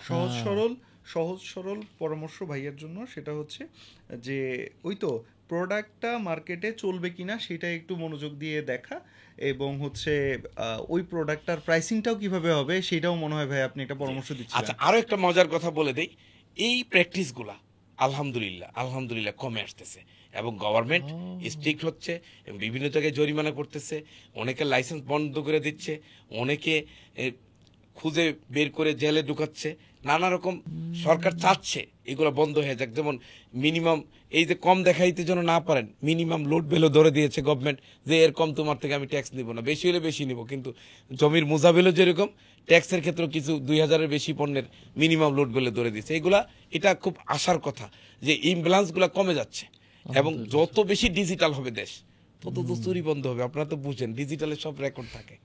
তা আমরা চাই এভরি properly সেক্টর করতে চায়, আসলে প্রপারলি নিয়তটা important। ডিজিটালাইজেশনে চলে আসুক, চুরি বন্ধ হয়ে যাক।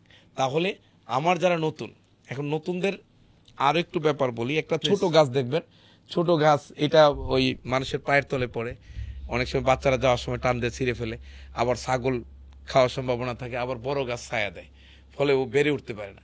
তো যখন একটা লেভেল পার হয়ে যায় তখন কিন্তু আর এই কোনো কিছু তার জন্য বাধা না। তো আমরা যারা নতুন শুরু করব তারা ধরে নিব এইগুলো আমার থাকবে, এইগুলা মেনেই আমাকে আগাতে হবে। পৃথিবীতে ওই নেলসন ম্যান্ডেলা আগে যদি মানে তাকে সিকিউরিটি দিত, সবকিছু করতো, তাহলে কি সে আন্দোলন করতে পারতো? আজকে যারা গভর্নমেন্ট চেঞ্জ করছে, বৈষম্য বিরোধী ছাত্র আন্দোলন, তারা যদি বলতো সেনাবাহিনী আমারে প্রোটেকশন দিব, এ আমারে প্রোটেকশন দিব, বিদেশ আমারে প্রোটেকশন দিব, তারপরে আমি রাস্তায় নামবো, তাহলে কি গভর্নমেন্ট পতন হইতো? গাছকে যদি বলেন, গাছ তুই আমার আগে ফল দে, তোরে আমি সার দিব, পানি দিব, যত্ন নিব, হবে? তা আমার দেশের মানুষ অনেক সময় এটাই চায়, হ্যাঁ ব্যবসা করে লাভ হইলে পরে ব্যবসার পিছনে খরচ করুন। না রে ভাই, আমার ব্যক্তিগত পরামর্শ হলো আপনারা পরিপূর্ণ ইফোর্ট দেন, এর মধ্যে নামেন, এবং এই ব্যবসাটা মৃত্যুর আগ পর্যন্ত থাকবে। পৃথিবীতে এক্সপোর্ট ইম্পোর্ট ব্যবসা মৃত্যুর আগ পর্যন্ত থাকবে। I repeat it. অনেকে বলে 100 বছরের ব্যবসা, 200 বছরের ব্যবসা, 500 বছরের ব্যবসা। আমি বললাম পৃথিবী যতদিন লাস্টিং করবে ততদিনের একটা ব্যবসা হলো এক্সপোর্ট ইম্পোর্ট। কারণ আমার যেটা শর্ট থাকবে আমি বাইরের থেকে আনবো, বাইরের আমার যেটা বেশি আছে আমি বাইরে বেচবো। এইটা কিভাবে বন্ধ করবেন? এটা তো বন্ধের কোনো ব্যবসা না।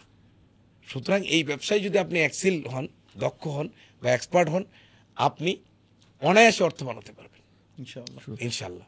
ভাইয়া আমি প্রোডাক্টস নিয়ে আনলাম চায়না থেকে, এইখানে আমি কিভাবে সেল করতে পারি, কিভাবে বাংলাদেশে আমি কিভাবে জিনিসটা সেল করবো, প্রসেসটা? প্রথম একটা হলো, আমরা আজকালকার প্রযুক্তি যাদের আছে তারা একটা ফেসবুক পেজ খুললো, একটা ইউটিউব চ্যানেল খুললো, লিঙ্কডইনে চাইলে একটা প্রোফাইল খুলতে পারে। ওটা খুব একটা প্রয়োজন নাই। ফেসবুক আর ইউটিউব তার জন্য এনাফ। ইউটিউবে ওইটার ভিডিও দিল, ফেসবুকে ওইটা রিলেটেড পোস্ট দিল, পোস্টটা করে যদি সে স্পন্সর অ্যাড করে দেয়, মানে বিজ্ঞাপন দিয়ে দেয়, ওটু মানুষের কাছে পৌঁছে যাবে। সে ঘরে ঘুমাই থাকবে, তার দোকানও লাগবে না, কিছু লাগবে না, প্রোডাক্টের অর্ডার হবে, এবং কুরিয়ার সার্ভিস তার গড়তে নিয়ে যাবে, আবার ঘরে আইনা টাকা পৌঁছাই দিয়ে যাবে। তার জন্য বিক্রি কোনো সমস্যা না, যদি সে বুঝে। আর যদি না বুঝে, অনেকে একটা পেজ সাজাইতে যায় প্রতারিত হচ্ছে এই দেশে। আমি আমার অনেক ছাত্র, তো আমি অনেক মানুষকে দেখছি পেজ সাজাইতে 2500-3000 টাকা দিছে, তারপরে পেজটা সে সাজাইতে পারে নাই। তারপরে ওই বুস্টিং এর জন্য টাকা দিছে, যেখানে ডলার চলে 120 টাকা, 22 টাকা, 150 টাকা দিচ্ছে, তারপরে ওই ডলার নিয়ে আর বুস্টিং করে দেয় না। এরকম ঘটনাও এই দেশে হচ্ছে, কারণ ওই যারা নতুন তারা তো ভালো মন্দ চিনে না, কিন্তু বাট অনেকেই ভালো আছে। তাহলে আপনার ওইভাবে শুরু করবে। 2, অফলাইনে শুরু করবে। অফলাইনে কি করবে সে? তাহলে এটার পাইকারি বাজার, চক বাজার। আমি চক বাজার যাবো না, কারণ চক বাজারে বড় বড় বোয়াল মাছ আছে যারা ছোট মাছগুলোকে খেয়ে ফেলতে পারে। তাহলে আমি কি করব? চক বাজার থেকে প্রোডাক্ট নেকে, ওকে সাভার, আমি সাভার নক করবো, ওকে নোয়াখালী, আমি নোয়াখালী নক করবো, ব্রাহ্মণবাড়িয়া নক করবো, নারায়ণগঞ্জ নক করবো, কিশোরগঞ্জ নক করবো। তাহলে সুবিধাটা কি? দেখেন, আপনি যখন ওইখানে যাবেন, আমরা এমন ঘটনা পাইছি, জাপান গেছে বেড়াতে যেয়ে সে কিছু মোটর পার্টস করে আসছে জাপানি, তো এখানে আসছে, তো আসার পরে সে মার্কেটে ডিক্লেয়ার করলো যে আমি মোটর পার্টস আনছি। তো একজন প্রভাবশালী দলের নেতা এই মোটর পার্টসের ব্যবসা করে, তো উনি প্রথমে মোটর পার্টস যে আনছে তাকে ডাক দিয়ে নিয়ে গেল, নিয়ে যেয়ে বলল, দেখো আমি এটা ব্যবসা করি, তুমি মালটা আমারে দিয়ে দাও। উনি বলল, আমি টাকা দিয়ে আনছি, তোমাকে কেন মালটা দিব? মালটা আমি বেচবো। বলে, তোমার ভালো হবে, তুমি আমারে দিয়ে দাও। সে দেয় নাই। যাই হোক, কিছুদিন পরে যখন মাল বিক্রি শুরু হইলো, দোকানে অনেকগুলো ছেলে যায় হামলা করলো, তাকে ধৈর্য ক্লাবে নিয়ে গেল, মায়ের দূর করলো যে তুমি আমার পেটে লাথি দিতেছ, তোমার এত লাখ টাকা দিতে হবে এখানে ব্যবসা করতে গেলে। এখন সে অসহায় হয়ে পড়লো। এটা বংশালের ঘটনা, জায়গাটা বললাম, নাম বলছি না। বংশাল এবং মোটর পার্টস যে সব জায়গায় বিক্রি হয়, তার মধ্যে একটা জায়গা হলো বংশাল, একটা জায়গা হলো আমাদের সদরঘাট মানে বাংলা বাজার, আরেকটা জায়গা হলো বাংলা মোটর। এইখানে মূলত পাইকারি মোটর পার্টস বেশি বিক্রি হয়। আচ্ছা যাই হোক, তো এই বংশালের ঘটনাটা, তখন তাকে নিয়ে ওইখানে বসে তার 56 লাখ টাকার পণ্য তারা 40 লাখ টাকা ধইরা নিল, তারপরে তাকে কিছু টাকা চেক দিল। এই টাকা সে 2 বছরে আস্তে আস্তে দিয়েছে 16 লাখ টাকা সে জায়গায় ধরা মাইট খাইছে, এবং ভয়ে কিছুদিন সে দোকানে যায়নি। তো এইরকম অনেক সময় খারাপ মানুষ থেকে যায়। এখন আপনি বলবেন আইন প্রশাসন, তাও অনেকে রেকর্ড রাখে, ভিডিও করে, কিন্তু আসলে সব কিছু আইনে আসে না, সব কিছু মিডিয়ায়ও আসে না, বিলিভ ইট। 2, ধরেন আমি এবার রূপক বলতেছি, এই পর্দাটা আমি আনি, এইটা এনে আমি ঢাকা শহরে 10টা বাড়ির মালিক হয়েছি। আপনি এই পর্দা নাফিস সাহেব আনছেন, তো জিজ্ঞেস করলাম নাফিস সাহেব কতটুকু পর্দা আনছে? নাফিস সাহেব তো 2 কন্টেনার পণ্য আনছে। ঠিক আছে, আমি কিন্তু জানি আপনার কেনা কত, কারণ আপনি চায়না থেকে কিনেন, আমিও চায়না থেকে কিনি, 10-20 পয়সা বেশ কম হইতে পারে। তো এটা কেনা 120 টাকা, ওকে, তাহলে ট্যাক্স টুক্স দিয়ে এটা 150 টাকা পড়ছে। আমি যদি 140 টাকা দিই, তাহলে নাফিস সাহেবের প্রতি গজে লস হবে 10 টাকা করে। এইটাই এনাফ মার্কেট থেকে নাফিস সাহেবকে বের করে দেওয়ার জন্য। এখন যারাই নাফিস সাহেবের কাছে যাচ্ছে, সেম জিনিসটা আমি পাচ্ছি 140 টাকা, আপনি কেন 170 টাকা চাচ্ছেন? আমি কিন্তু সারা জীবন ব্যবসা করছি, লাভ করছি, এবার আপনার জন্য 50 লাখ মার্কেটে লস দিব। এখন আপনি আইনা বেচতে পারতেন না, 1 মাস শেষ, 2 মাস শেষ, 2 মাস পরে আপনার কাছে একটা লোক গেল, নাফিস ভাই আপনি তো খুব সৎ মানুষ, কি সুন্দর আপনার হাসি সুন্দর, আমেরিকা থেকে উচ্চশিক্ষিত হয়ে দেশে আসছেন, আপনি ব্যবসা করতেছেন, আপনার জন্য খুব মায়া লাগে। তা আপনার যে প্রোডাক্টটা, আমার চট্টগ্রামে এক পার্টি আছে, এই পর্দা নেই, আপনি যদি বলেন আমি দেখতে পারি প্রোডাক্টটা কিনে কিনা। আপনি তো স্বাভাবিক কাস্টমার চান, বলে ভাই আমার খুব হেল্প হবে। তখন সে পরের দিন যায় বললো, ভাই আমার তো চট্টগ্রামের ওই পার্টি এটা নিতে চাইছে, তো ওই পার্টি মার্কেট সম্পর্কে জানে না। আমি বলছি যে নাফিস ভাই এটা 145 টাকার কম হলে দেবে না। আপনি চিন্তা করতেছেন মার্কেটে বেচলে যায় 10 টাকা লস, ওরে তো 5 টাকা বেশি। আপনি বলছেন টাকা ক্যাশ দিবে, হ্যাঁ ক্যাশ দিবে, আমি দিয়ে দেবো। ভাই দিয়ে দিবেন, এই যে 2 লাখ টাকা অ্যাডভান্স রাখেন, কতটুকু মাল আছে তো রেডি করেন, কালকে সে বাকি টাকাতে মাল নিয়ে যাবে। কালকে বাকি টাকা দিছে, মাল নিয়ে গেছে ভাই। এর পরের দিন ওই ব্যক্তি এই মালের রেট 160 টাকা করলো, এরপরের দিন এই ব্যক্তি মালের রেট 180 টাকা করলো, এরপরের দিন এই মাল সে বলতেছে আমার সাপ্লাই নেই, এরপরের দিন এই ব্যক্তি 200 টাকা করলো, এরপরের দিন 250 টাকা করলো। একই পণ্য সে আগে 140 টাকায় যা লস দিছে তা তো তুলছে, আর ওই যে নাফিস সাহেবের মাল চট্টগ্রামে কিনছে ওটা কিন্তু না, ওই যে তার এজেন্ট কিনছে, কিন্তু তার গোডাউনে, সে তো জানে এখন মালটা আর কারো কাছে নাই, একমাত্র আমার কাছে আছে। এইরকম অনেক ফ্যাক্টর থাকে ভাই, বিলিভ ইট। যারা দেখতেছেন অনেকে জানে এই ঘটনাগুলা, আবার অনেকে জানে না। নতুন ব্যবসায়ী তো জানবে না, যারা পুরানো বড় ব্যবসায়ী আছে সবাই এই ঘটনাগুলো জানে।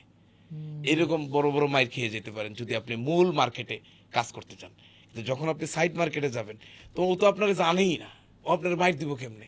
আপনি মাল দিচ্ছেন খুলনায়, আপনি মাল দিচ্ছেন রাজশাহী, আপনি মাল দিচ্ছেন ব্রাহ্মণবাড়িয়া, আপনি মাল দিচ্ছেন নারায়ণগঞ্জ, আপনি মাল দিচ্ছেন কিশোরগঞ্জ। আমি কিন্তু অনেক মানে আপনার এপিসোডটা মানে ডিপ অ্যাডভান্স লেভেলে চলে যাচ্ছে, আবার বেসিক লেভেলে আসতেছে, আবার অ্যাডভান্স লেভেলে চলে যাচ্ছে। ব্যাপার হচ্ছে কি ভাই, আমরা কিন্তু আসলে মানে চায়না থেকে ইম্পোর্ট করব কিভাবে এইটুক বলে আপনি এইচএস কোড জানবেন, চায়নার কি এই আলিবাবায় খুঁজবেন, এতটুকু তো শেষ হয়ে যেতে পারতো, বাট এই মানুষগুলোর তো আসলে বিক্রি করতে হবে ইন ডেপথ অনেক জিনিস, যেটা বিশেষ করে নতুন ব্যবসায়ীর জন্য এই এপিসোডের যেই জিনিসগুলো বললাম, মানে একটা গল্প তার লাইফ বদলাই দিতে পারে। সে এই যে মূল মার্কেটে না বিক্রি করে সাইড মার্কেটে বেচতে হবে, এবং সাইড মার্কেটে বিক্রি করলে মার্কেটটা সে ডমিনেট করতে পারবে না। কারণ আপনি যখন 20 জনের কাছে গেছেন, 20 জনের কাছে তার যাওয়া ডিফিকাল্ট, সে তো বড় ব্যবসায়ী, আপনি যেতে পারেন, আপনি ছোট। তো আবার 100টা মার্কেটে যখন যাবেন, 100টা মার্কেট ডমিনেট করা যায় না, একটা মার্কেট ডমিনেট করা যায়। এই জন্য বড় ব্যবসায়ী থেকে একটু দূরে থাকতে হবে প্রথম দিকে। যখন আপনি বড় হবেন, ওই যে আকাশে চাঁদ উঠলে সবাই দেখে না, পাহাড়ে আগুন লাগুক আর যেখানে আগুন লাগুক ধোঁয়া তো উঠবে, সবাই দেখতে পাবে আপনাকে। তখন ওই বড় ব্যবসায়ী একদিন আপনার কাছে চা খাইতে আসবে, আপনি টেনশন করেন না নাফিস ভাই, এখন সাহস নিয়ে নামিয়ে পড়েন, টেনশন করিস না নাফিস, চা খাইতে আসবে, চা খাইতে আসবে বড় ব্যবসায়ী আপনার কাছে। এটাও প্ল্যান হইতে পারে যে ভাই। কিভাবে নাফিসকে কন্ট্রোল করা যায়। ভাই আমাকে একটু বলবেন যে চায়না বাদে অন্য কোনো মার্কেটে কি আমাদের ইম্পোর্টের ক্ষেত্রে ফোকাস করা উচিত? আসলে যারা মেশিনারি জানে তারা জাপান, জার্মানি, ফ্রান্স এই ধরনের মার্কেট ফোকাস করতেছে। যারা কসমেটিক্স আনে তারা অনেকে ফ্রান্স, আমেরিকা, ফ্রান্স তো কসমেটিক্সের জন্য সারা ওয়ার্ল্ডে বিখ্যাত, ফোকাস করতেছে। যারা খেজুর আনে তারা ওই যে সৌদি আরব, দুবাই, পাকিস্তান, মিশর। যারা জায়নামাজ আনে তারা পাকিস্তান, সৌদি আরব, মিশর, তুর্কি এখানে ফোকাস করতেছে। যারা টুপি আনে ইন্দোনেশিয়া, তুর্কি, তারপরে সৌদি এখানে ফোকাস করতেছে। টুপি কিন্তু আনে, আবার আমার দেশ থেকে টুপি যায়, এই দুটোই কিন্তু হয়। মানে এটা ওয়ান ওয়ে না, এটা টু ওয়ে। কিছু কোয়ালিটি প্রোডাক্ট আসে, কিছু কোয়ালিটি প্রোডাক্ট যায়। তারা ওই দেশগুলাই ফোকাস করতে পারে। আর এমনকি আমি যখন কয়লা আমদানি করতে চাই তাহলে আমাকে ইন্দোনেশিয়া, যে সমস্ত দেশে কয়লা আছে, যারা পাথর আমদানি করতে চায়, ইন্ডিয়ার বিকল্প দুবাই হয়ে উঠতেছে, পাথর বেচতেছে, বালি বেচতেছে। তারপরে যারা প্লাস্টিক পণ্য, বিশেষ করে এই যে আপনারা দেখেন না ওই ব্যাগের যেই এটার কি জানি বলে, এই ছোট ছোট দানা, প্লাস্টিক দানা, জি, plastic beads। হ্যাঁ, যে এই বীজগুলো কিন্তু দুবাই থেকে আসে, ওমান থেকে আসে, সৌদি থেকে আসে, অনেকে জানে না। তাহলে এরকম সারা বিশ্বের, আমার দেশে যেটা অভাব, ধরেন আমি কিসমিস আনবো, আমি আফগানিস্তান থেকে আনলে বাংলাদেশে যে কিসমিস কত 2000 টাকা কেজি, আফগানিস্তানে সেটা 200 টাকা কেজি। আমি মালটা কিনবো, মালটা মিশর থেকে কিনবো, বাংলাদেশে যেই মালটা 250 টাকা কেজি, মিশরে সেই মালটা 25 টাকা কেজি। আমি বেদানা কিনবো, আমি তুর্কি থেকে কিনবো, আমার দেশে যে বেদানা 500 টাকা বা 400 টাকা বা 300 টাকা কেজি, তুর্কিতে সেই বেদানা 40 টাকা KG.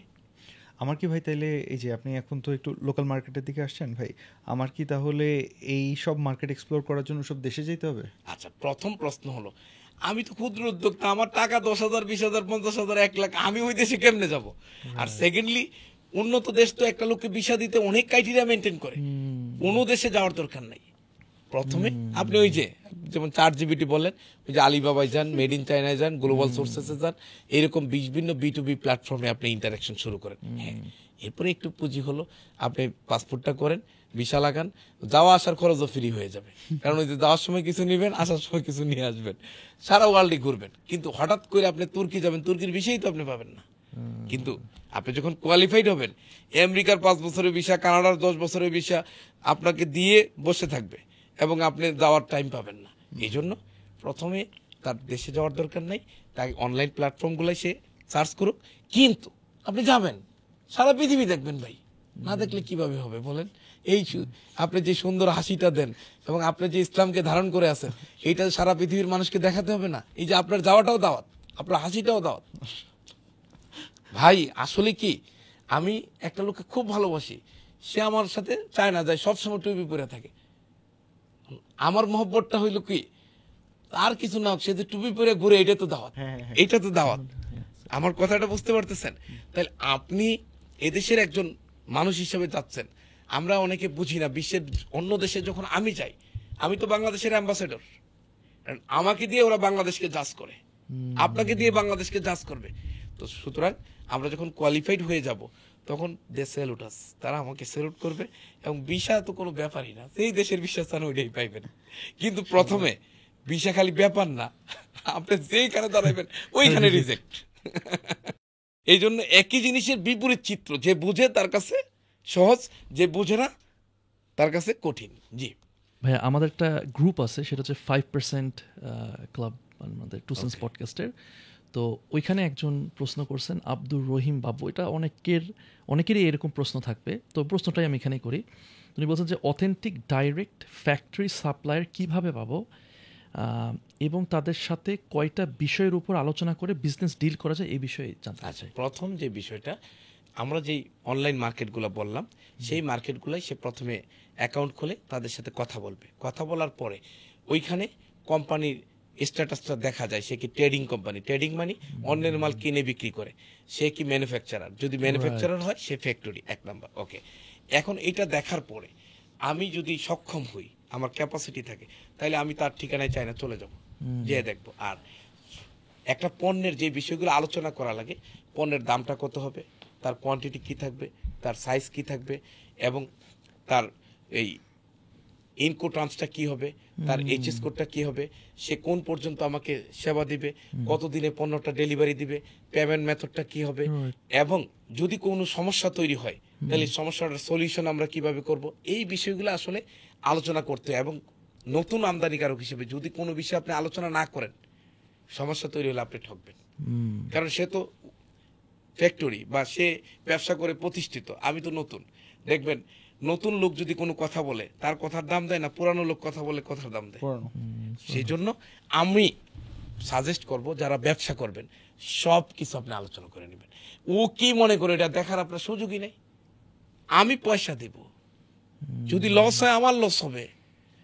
Why should I think about him? I should think about me, how I can do profit. এবং এইটা যদি না ভাবতে পারি তাহলে আমি ধরা খেয়ে যাবো। আমি একটা ট্রান্স বুঝি না, ওইখানে লেখা আছে ইএক্সডব্লিউ, লজ্জায় আমি জিজ্ঞেস করি না। যদি ইএক্সডব্লিউ জিজ্ঞেস করি আমার নতুন মনে করে। এখন ইএক্সডব্লিউ বুঝেন নাই, এইটার জন্য আপনার লস আসবে 5 লাখ টাকা। কারণ ইএক্সডব্লিউ মানে ফ্যাক্টরি প্রাইস, সে ফ্যাক্টরি থেকে পণ্য দিবে আর কোনো কিছু করবে না। তখন আপনাকে ওইখানে লোড আনলোড করতে হবে, ওই দেশের আউটল্যান্ড ট্রান্সপোর্ট আপনাকে দিতে হবে, তারপরে এনে জাহাজে তুলতে হবে। এই কাজগুলো যে আগে আপনাকে করতে হবে এটা আপনি জানেন না। আপনি মনে করছেন এক্সপোর্টার করে ফেলবে, কিন্তু এক্সপোর্টার তো খুব সুন্দর একটা ছোট্ট ট্রান্স ব্যবহার করে দিছে, ইএক্সডব্লিউ, যেটাকে আমরা ব্যবসার ভাষায় ইনকো ট্রান্স বলি। এখন এই ইনকো ট্রান্সটা তার জানা প্রয়োজন। আবার এইটার ট্যাক্স নির্ণয়ের জন্য এইচএস কোডটা তার জানা প্রয়োজন। আবার এইটার বিকল্প কোনো এইচএস কোডে আনা যায় কিনা যেটাতে ট্যাক্স একটু কমাইতে পারে, এটাও তার জানা প্রয়োজন। তো সুতরাং আসলে এগুলো সবই যদি শুরু করে তাহলে চলে আসবে। কেন চলে আসবে? টুসেন্স পডকাস্টের অফিস কিন্তু চিনি না, আমি ঘর থেকে বেরিয়েছি, আমি একটা উবার বুকিং দিয়েছি, আসলাম, এই উবারওয়ালা দেখা গেছে রাস্তার ওই সাইডে চলে গেছে। তখন আমরা দেখি যে ওই যে 571 নম্বর বাড়ি সম্ভবত, না 471, 771, তো ওখানে দেখি কমতেছে। তো বললাম তুমি উল্টাও, যেখানে বাড়তেছে ওইদিকে যাও। ওইদিকে আসছে, আইসা পড়ছে। তো পৃথিবীর সবকিছু এটা আপনাকে রাস্তায় নামতে হবে। এবং আল্লাহ সুবহানাহু ওয়া তাআলা পর্যন্ত বলছে যে মানুষের চেষ্টা যেখানে শেষ, আমি আল্লাহ সাহায্য ওখান থেকে শুরু। আপনি একটু চেষ্টা করেন না ভাই, নামেন না, না নাইমা ওই যে খালি পডকাস্টে সব শুনে ফেলাইবেন। হ্যাঁ, অবশ্যই শুনবেন, অবশ্যই বলার জন্য আমি আসছি। কিন্তু আমার বড় কথা হলো সব যা শুনেন না শুনেন অ্যাকশন শুরু করেন। ওই যে দেখেন নাই স্লোগান দেয় অ্যাকশন অ্যাকশন ডাইরেক্ট অ্যাকশন। আপনারা ভাই ডাইরেক্ট অ্যাকশনে যান, মাঠে নামেন। হ্যাঁ, মাঠে নামার সময় এই নাফিস স্যারের এই পডকাস্ট আপনি দেখেন, দেখে যদি কোনো প্রশ্ন থাকে আবারও করুক আপনাকে। আপনি প্রশ্নগুলা সাজায়া তার যেখানে আটকায় যায় সেখানে আপনি, এটা কিন্তু আপনার তো অবশ্যই সদকায় জারিয়া, যেহেতু অনেক মানুষ এই জিনিস সম্পর্কে জানতে আগ্রহী বা রাস্তা ভুল করতেছে বা বিভিন্ন জায়গায় যে একটা জায়গায় যে আটকে যাচ্ছে, কোনো না কোনো লোপ হবে। আপনি দেখবেন যদি কোনো গেমও খেলেন, একটা স্টেজে যে আপনি পার হতে পারছেন না, ওই স্টেজটা যদি কোনো ক্রমে বুস্টিং করা যায়, পার হয়ে যান, দাম 8-10টা স্টেজ পার হয়ে যায়। মানুষের জীবনে এরকম কোনো একটা জায়গায় যে সে আটকে গেছে। আপনার এই পডকাস্টটা দেখার পরে হয়তো তার এটা ধারণা ছিল না, সে ওই চকবাজারে মাল বেচতো, বড় ব্যবসায়ীদের কাছে সে আটকে গেছে। এখন তার ধারণা হয়েছে যে না, আমি তো সাইড মার্কেটগুলো ধরতে পারি, এবং ধরলেই তো আমি ইজিলি বাইরে যাই। এই একটা কারণে সে আগামী দিনের কোটিপতি, আর কারণ দরকার নাই ভাই। এই নাফিস সাহেবের এই 2 সেন্ট পডকাস্টের একটা কারণ তাকে আগামী দিনের কোটিপতি বানাতে পারে। ভাই ক্লিয়ার? যেখানে লস হইতো সেখানে সে লাভ হবে। তো এরকম সে সেটা দেখবে, বাট অ্যাকশনে যাইতে হবে। অ্যাকশনের কোনো অল্টারনেটিভ নেই। যে যত কথা বলেন, মানে অ্যাকশন নিয়ে আমার একটা মজার গল্প আছে, বলে দিই। বলেন না। এক পীর সাহেব, মানে খুব নামি দামি পীর বা ধার্মিক ওলিয়া উলিয়া মুনি ঋষি সাধু যোগী যাই বলেন, সে বছরে একবার ফু দেয়। মানুষ যার যে মনোবাসনা নিয়ে যায় পূর্ণ হয়ে যায়। তো এক ভদ্রলোক গেছে, ফু দিছে, তার মনোবাসনা পূর্ণ হয়ে যায়। পরের বছর ওই দিন আবার সে হাজির। এবং তার আরেকটা কোয়ালিটি, সে একটা লোককে দ্বিতীয়বার দেখলে সে চিনতে পারে। দেখেই চিনছে, আরে এই তো গত বছর আসছিল, তাও এত লোকের মাঝে সে ফু দিয়ে দিছে, চলে গেছে। তৃতীয় বছর কাছে আবার আসছে। এবার তো তার নিজেকে আর কন্ট্রোল করতে পারে নাই। তুমি সেই লোকটা না যে গত বছর আসছিল? জি। এর আগের বছর আসছিল? জি। তুমি যে কাজে আসছো হয় নাই? না। ওই ঈশ্বরে বললাম যে ওরা আমার খাস কামরায় নিয়ে যাও, আমি ফু দিয়ে আইসে ওর সাথে কথা বলবো। সবাই ফু দিয়ে আসছে, আইসে বসছে, পয়সা জিজ্ঞেস করছে তুমি আসছো, হয় নাই, কি বিষয়? বলে হুজুর আমার জন্য একটা ছেলে সন্তান হয়। কোনো অসুবিধা নাই, তোমাকে ফু দিচ্ছি হচ্ছে না, তুমি তোমার ওয়াইফকে নিয়ে আসো। হুজুর আমি তো বিয়েই করি নাই। তো আমাদের দেশের অনেক মানুষের অবস্থাটা হইলো এটা, সব চায়, সে ওই আসল কাজটা করে না, অ্যাকশনটা নাই তার। তো অ্যাকশন না থাকলে ভাই কেমনে হবে? আমি আপনাকে, আপনি যেমন মানুষকে ইনপুট সম্পর্কে জানাতে চান কি পণ্য আনলে ভালো হবে, তো অ্যাকশনটা কি? আপনি কিন্তু অ্যাকশন করছেন, এনিওয়ে আমার সাথে কমিউনিকেশন করছেন, আমাকে এখানে আনছেন, আজকে স্টুডিওতে ক্যামেরা রেডি করছেন, আমার সাথে কথা বলতেছেন, এটা আপনার অ্যাকশন। এখন আলহামদুলিল্লাহ বাকি আরেকটু অ্যাকশন, এডিট করে যখন আপনি মার্কেটে ছাড়বেন তখন মানুষের কাছে পৌঁছে গেল। তাহলে আপনার এই অ্যাকশন নাই, আপনি খালি কোন যে এই দেশের মানুষের উপকার করব, এদেশের মানুষের ইনপুট শিখাবো, তার মানে এটা আপনার কথার কথা। কথার কথা। এখন নাফিস যা বলে সেটা করে দেখায়, কথার কথা না, কি বিকজ নাফিস হ্যাজ অ্যাকশন। এই অ্যাকশনটা অনেকের নাই ভাই, এই অ্যাকশনটা দরকার। আবারও বলছি, জি। ও ভাইয়া আলহামদুলিল্লাহ, আপনি একটু বলেন অ্যাকশন নেওয়ার জন্য এখন ডিসিশন নিয়ে ফেলছে, সো নেক্সট কিছু ডকুমেন্ট তৈরি করতে হবে তাকে, বা ডকুমেন্ট নিয়ে কাজ করবে। ভাইয়া কি কি ডকুমেন্ট নিয়ে তার প্রথমে করতে হবে, এবং plus on top of that কাস্টমসের পুরো প্রসেসটা যেন ইজিলি হ্যান্ডেল করতে পারে, কি কি করা উচিত? অনেক বড় বড় বড় প্রশ্ন হয়ে গেছে। আচ্ছা, তাহলে আমি এটাকে ইয়া করি, একটা অংশে আসি। আমি এটাকে ইয়া করি। এটা অ্যাকচুয়ালি আহনাফ তাহমিদ হক আপনি বলছেন এটা, সো এটা একটু শাউট আউট দিয়ে দিই। উনি বলছেন যে কিভাবে কাস্টমস ক্লিয়ারেন্স প্রসেসটা আরো ইজিয়ার করা যায়। প্রথম প্রশ্নটার উত্তর হলো, বাংলাদেশে ব্যবসা করার জন্য একটা ট্রেড লাইসেন্স হলে সে আইনের দৃষ্টিতে ব্যবসায়ী শুরু হলো। তারপরে তার একটা টিন সার্টিফিকেট লাগবে, তারপর তার একটা ব্যাংক অ্যাকাউন্ট লাগবে, তারপর তার একটা চেম্বার অফ কমার্সের মেম্বার হতে হবে, তারপর আমদানির আরেকটা সনদ আছে যেটাকে বলা হয় আমদানি নিবন্ধন সনদ, IRC। সেটার জন্য CCI এর ওয়েবসাইটে আবেদন করতে হবে, এবং যদি সে রপ্তানিকারক হতে চায় তাহলে তার আরেকটা লাইসেন্স দিতে হবে, এটাকে বলে ERC, এক্সপোর্ট রেজিস্ট্রেশন সার্টিফিকেট। সেইটাও CCI এর ওয়েবসাইটে আবেদন করবে। তারপরে তাকে বিন নিতে হবে। তাহলে এই 7টা লাইসেন্স, আমি আবার বলছি, trade licence, tin, bank account, chamber of commerce, IRC, ERC, বিন, এই 7টা লাইসেন্স যদি কারো কাছে থাকে, বাংলাদেশের আইনে সে একজন পারফেক্ট ইম্পোর্টার, পারফেক্ট এক্সপোর্টার।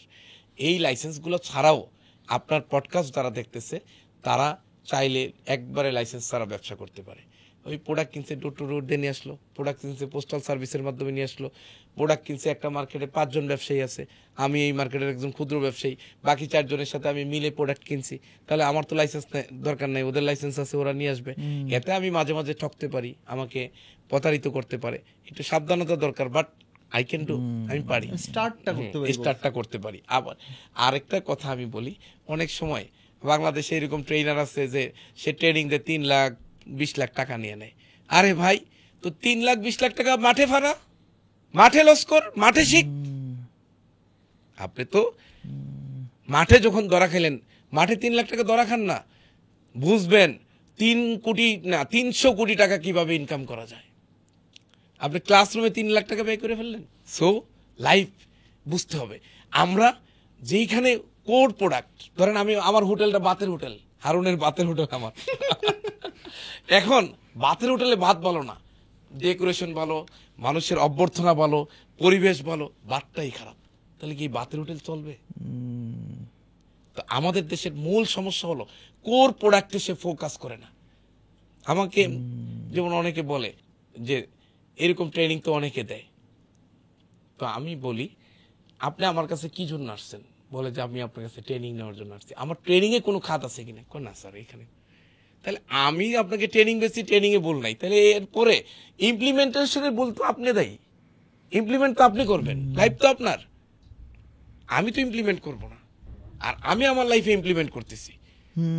এখন আমাকে প্রশ্ন করেন আপনি এটা করেন কিনা? হ্যাঁ আমি এটা করি, আমি বিভিন্নভাবে বেনিফিটেড হচ্ছে। আমি তো যা আমার ট্রেনিং এ যা করাই লাইফের গল্প। এখন জীবনের গল্প কেন? কারণ আমি ধাক্কা খাইয়ে খাইয়ে শিখছি, কিন্তু আমি বলি ধাক্কা খাইয়ে শিখে কারা? বোকারা। ওই আমাদের দেশে প্রচলিত কথা, শিখছো কোথায়? ট্যাক্সি যেতায়, অথবা ধাক্কা খাইয়ে পাক্কা হয়েছি, এটা বোকাদের জন্য। আপনারা যারা শিক্ষিত আছেন, সচেতন আছেন, তারা দেখে শিখবেন, শুনে শিখবেন, বুঝে শিখবেন। কারণ আমার জীবন দেখে শিখবেন। আপনার তাইলে ধাক্কা খেতে হবে না। আমি ধাক্কা খেয়ে এমন জায়গায় গেছি যেখান থেকে উঠতে খুব কষ্ট হয়েছে, কিন্তু আপনি ওই জায়গায় গেলে হয়তো নাও উঠতে পারেন। সেই জন্য আপনার ধাক্কা খাওয়ার দরকার নেই। আপনি আমার লাইফটা অ্যানালাইসিস করেন। আপনি এই যে 2 সেন্স পডকাস্ট দেখেন, তাহলে ওই পডকাস্টে বিভিন্ন লোকের জীবন থেকে ওই ধাক্কা দাগটা বেরিয়ে আসবে, আর ওই ধাক্কাটা আপনি সচেতন হয়ে যাবেন, ওইখানে আর ধাক্কা খাবেন না। সো এই জায়গাটা আমাদেরকে এনশিওর করতে হবে। এখন আরেকটা প্রশ্ন করছেন যে যে কিভাবে ট্যাক্স কিভাবে কাস্টমস ক্লিয়ারেন্সটা কিভাবে আচ্ছা। ইজিয়ার করা যায়। ইজিয়ার করা যায়। আসলে কি আমাদের দেশে আইন আদালতে যেরকম অনেক আইন, ফলে একজন ওই যে আপনি দেখবেন মামলা হইলে মামলার বাদীরও উকিল লাগে, আসামিরও উকিল লাগে। এখন আপনার প্রশ্ন হইতে পারে না বাদী আসামি উভয়ের উকিল লাগে কেন? কারণ আইনের এত মারপেস, কোন কথা থেকে কোন কথা বইলা ফেলবেন, আইনে আরো দোষী হয়ে যাবেন, অথচ আপনি মানুষটা নির্দোষ, সেই জন্য উকিল লাগে। ঠিক কাস্টমস ক্লিয়ারেন্স একটা জটিল প্রক্রিয়া। আচ্ছা, এই জটিল প্রক্রিয়া বিদায় ওই উকিলের সেম কাজটা করে একজন C&F এজেন্ট। C&F অর্থ হলো ক্লিয়ারিং অ্যান্ড ফরওয়ার্ডিং এজেন্ট। তাহলে আপনি যদি একজন ভালো ক্লিয়ারিং অ্যান্ড ফরওয়ার্ডিং এজেন্ট নেন, ও আপনার কোনো প্যারা দিবে না, আপনার বলবে ডকুমেন্টস দেন, ও নিয়ে এক্সামিন করাবে, আপনাকে বলবে স্যার এত টাকা ট্যাক্স হিসেবে জমা দেন, ও পণ্য খালাস করে বাসায় পৌঁছে দিবে।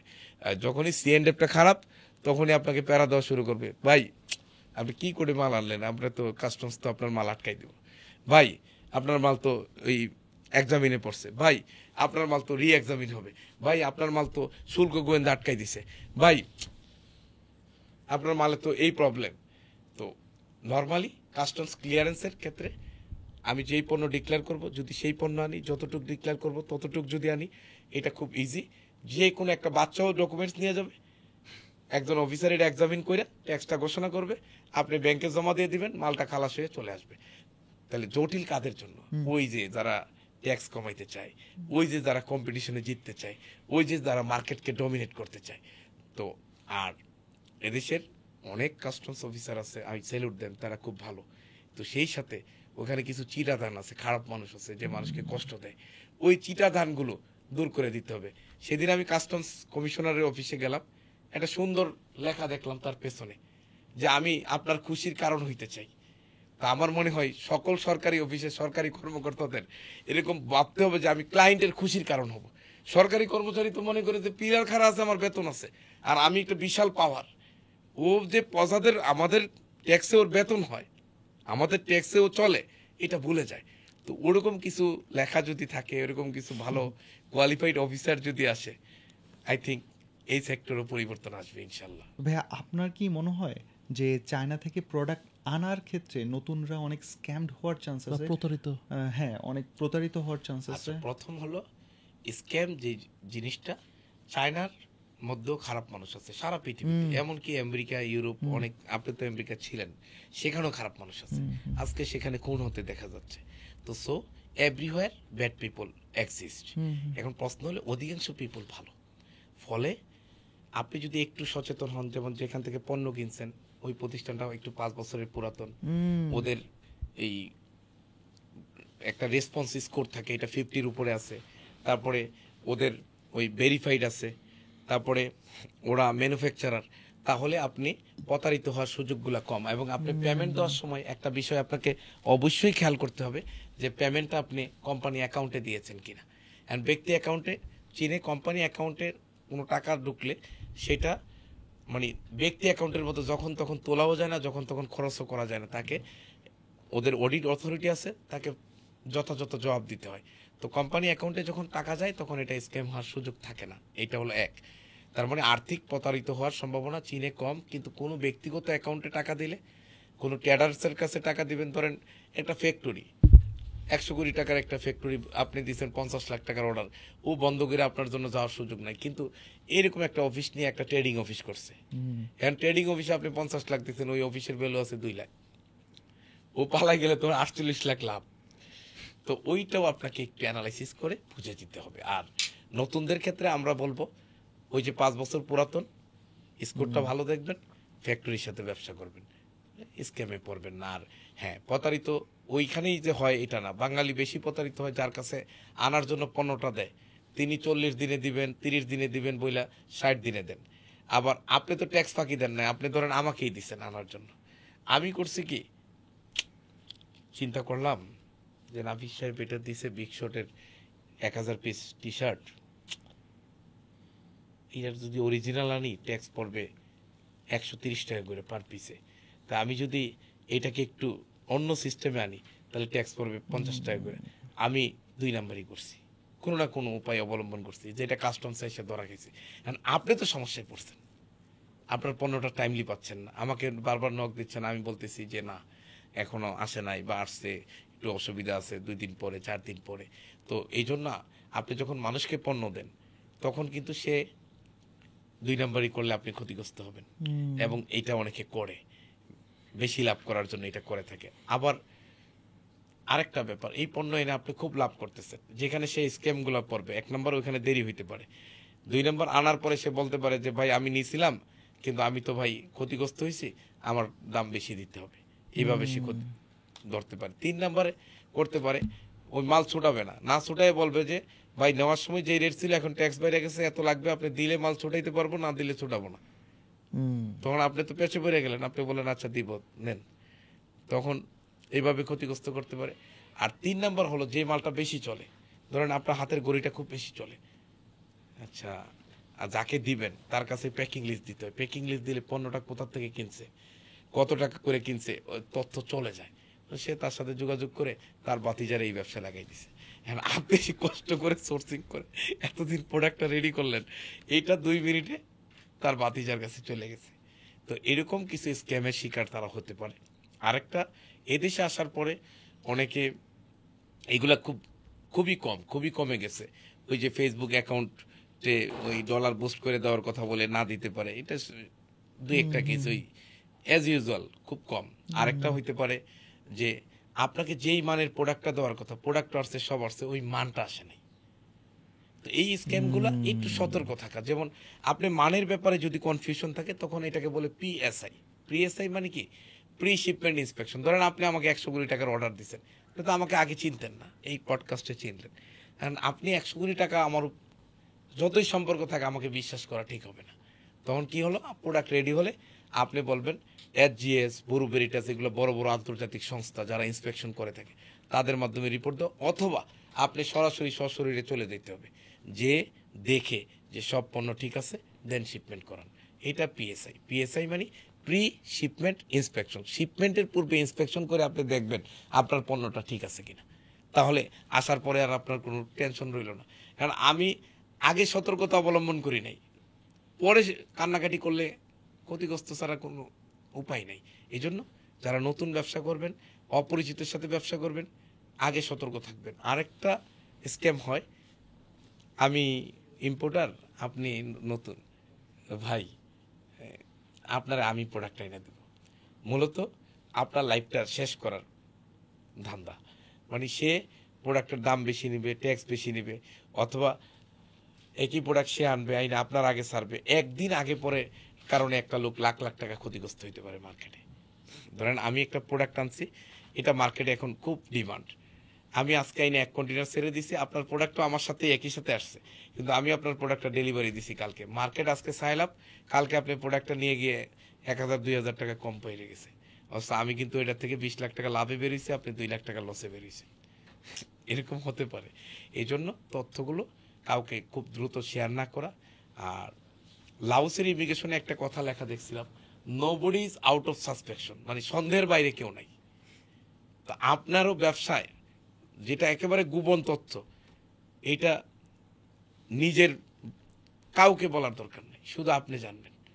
কারণ কোথার থেকে লিক হয় এটা খুব ডিফিকাল্ট, এবং আপনি লিক হলেই ক্ষতিগ্রস্ত হবেন। যেমন এক ভদ্রলোক প্রোডাক্ট আনছে, আমি একটু রূপকভাবেই বলছি, উনি আনছিল কানেক্টর মানে একটার সাথে আরেকটাকে জয়েন্ট দেয়, ওই পিতলের কানেক্টর আইনে দিছে। আইনে দেওয়ার পরে উনি 50,000 পিস ইন্ডিয়া থেকে কানেক্টর আনছে, মার্কেটে গেছে, নতুন ইম্পোর্টার, আরে 50,000 পিস কানেক্টর আনছেন, মার্কেট রেট আছে ধরেন 48 টাকা, তার এই কানেক্টর এখন 36 বলে, 40 বলে, 38 বলে, 32 বলে। তো সেই লোক আমার কাছে আসছে, আমার কাছে আসার পরে আমি বললাম যে ভাই আপনি কালকে প্রোডাক্টগুলো সরাই দেন, কালকে মার্কেটে যাই বলেন যে আমার চট্টগ্রামে এক পার্টি আছে, আমার মালটা বিক্রি হয়ে গেছে। তো ও আবার আমার খুব ভক্ত, সে যে সেম কথা বলছে, মার্কেটে যে মাল বিক্রি হয়ে গেছে। এবং যত দোকানে আপনি নক করছেন সব দোকানে যাইবেন আর বলবেন ভবিষ্যতে পণ্য লাগলে বলেন, এই পণ্যটা তো বিক্রি করে ফেলছে, আপনাকে দিতে পারবো না, সরি বলতেছে আর চাইতেছে। সবার সাথে একটু সুসম্পর্ক, হ্যাঁ মাল বেচ চালাইছে, এখন তো আর মাল নাই। আমার 4 দিন পরে আরেকজন এসেছে, এই কানেক্টর লাগবে আমার 10,000 পিস। তখন বলতেছে, ইস কয়েকদিন আগে বললে তো আমি দিতে পারতাম, মালটা আমার কাছে পড়েছিল, এখন দিতে পারবো। ইন্ডিয়া থেকে আইনা দিতে হবে, আমাকে 7 দিন সময় দিতে হবে। না ভাই আমার আর্জেন্ট লাগবে, টাকা লাগলে বেশি দিব, আপনাকে আমি 5 দিন সময় দিই, আমাকে 5 দিনে দিতে হবে। তো সে ওই কানেক্টর দেখা গেল, সে বলল যে আইনা দিতে হবে, আমাকে 54 টাকা করে দিবেন পার পিস। পরে 52 টাকা ফিক্স করে 10,000 দিল। 10,000 দিলে ওই দিনই সে অর্ডার দিল যে আমার কিন্তু আরো 20,000 পিস অর্ডার আসছে। ওই যে তার কাছে আছে বলায় যে রেটটা পড়ে গেছে, এখন নাই, এখন সে আইনা দিতে হবে চাইনা, ইন্ডিয়া থেকে, ইন্ডিয়া। এখন সে আবার 20,000 পিস যখন দিল, তখন সে চিন্তা করলো তো এটা তো মার্কেটে আরো ডিমান্ড, অন্য দোকানে গেলে এখন অন্যরাও বলতেছে আমাকে প্রোডাক্ট দেন, আমাকে প্রোডাক্ট দেন। বলে তো এখন তো প্রোডাক্টের দাম বেশি, বিমান দিয়ে আনতে হবে, আইনা দিব প্রোডাক্ট রয়েছে। মাশাআল্লাহ যেই দিন টান শুরু হইলো, 1 সপ্তাহের মধ্যে খালি 50,000 সেল শেষ। যেখানে লস হওয়ার কথা সেখানে অনেক টাকা লাভ। তো মার্কেট আসলে একটু, এটাকে কি বলি, শত অসতের মিশ্রণ আছে এবং একটু হ্যাকমতের দরকার, না হলে মার্কেটকে মানে আপনি যে সতর্কতাটা দিলেন সেটা হচ্ছে যে এমন কোনো ইনফরমেশন বলে ফেলো না যেটার কারণে তোমার সুবিধা নেয়, মানে তোমার সরলতার সুবিধা নেয়। থাকলে আপনি বলতে হবে যে আমার কাছে দেওয়ার মতো কম আছে, আসলে আপনার হাতে কম মালই আছে, যে আমার হাতে কম মাল আছে, আসলে তো কম আছে, আছে তো আপনার গোডাউনে। আপনি একটু ট্যাক্টফুল, ওই যে কি একটা গল্প শুনছিলাম, আহমদুল্লাহ হুজুর বলছিল যে এক লোক গরু বিক্রি করে, তো বাইরে হওয়ার সময় বউরে কইছে গরুটা নিয়ে যখন আমি বাইরে হই তুমি দাম জিগাইবা, তো দাম জিগাইলে আমি একটা বলবো। তো বাইরে হইতেছে, কই যান, গরু বেচতে চাই, কত, কই যায় 1,50,000। তো বউ বলছে 90,000 টাকা। এখন একটু পরে ভাই ধরছে, ভাই কই যান গরু নিয়ে বেচতে, আমি গরু কিনবো। ভাই আপনি কিনবেন? হ্যাঁ আমি কিনবো। বাড়ির থেকে বের হওয়ার সময় একজন 90,000 বলছে, ভাই দেই নেই। আপনি নিলে আপনার হাসিটা সুন্দর, 1,20,000 দেন। এখন উনি কি করবেন? 90 নিচে কথা তো সত্য। এরকম কিছু একমত বাইর করে নিতে হবে। মানুষ খুব চালাক, কি করবেন, আমরা অসহায় হয়ে পড়ি। আর আমাদের ক্ষুদ্র ব্যবসায়ীদের আমাদের তো বাঁচাইতে হবে। তো মিথ্যা যেন না হয়, আপনি হ্যাকমতের সাথে চললে ইসলামও ঠিক থাকলো, ধর্ম ঠিক থাকলো, কারণ মিথ্যা বলা তো মহা অপরাধ। আপনি মিথ্যা বলেন না, হ্যাকমত অবলম্বন করেন।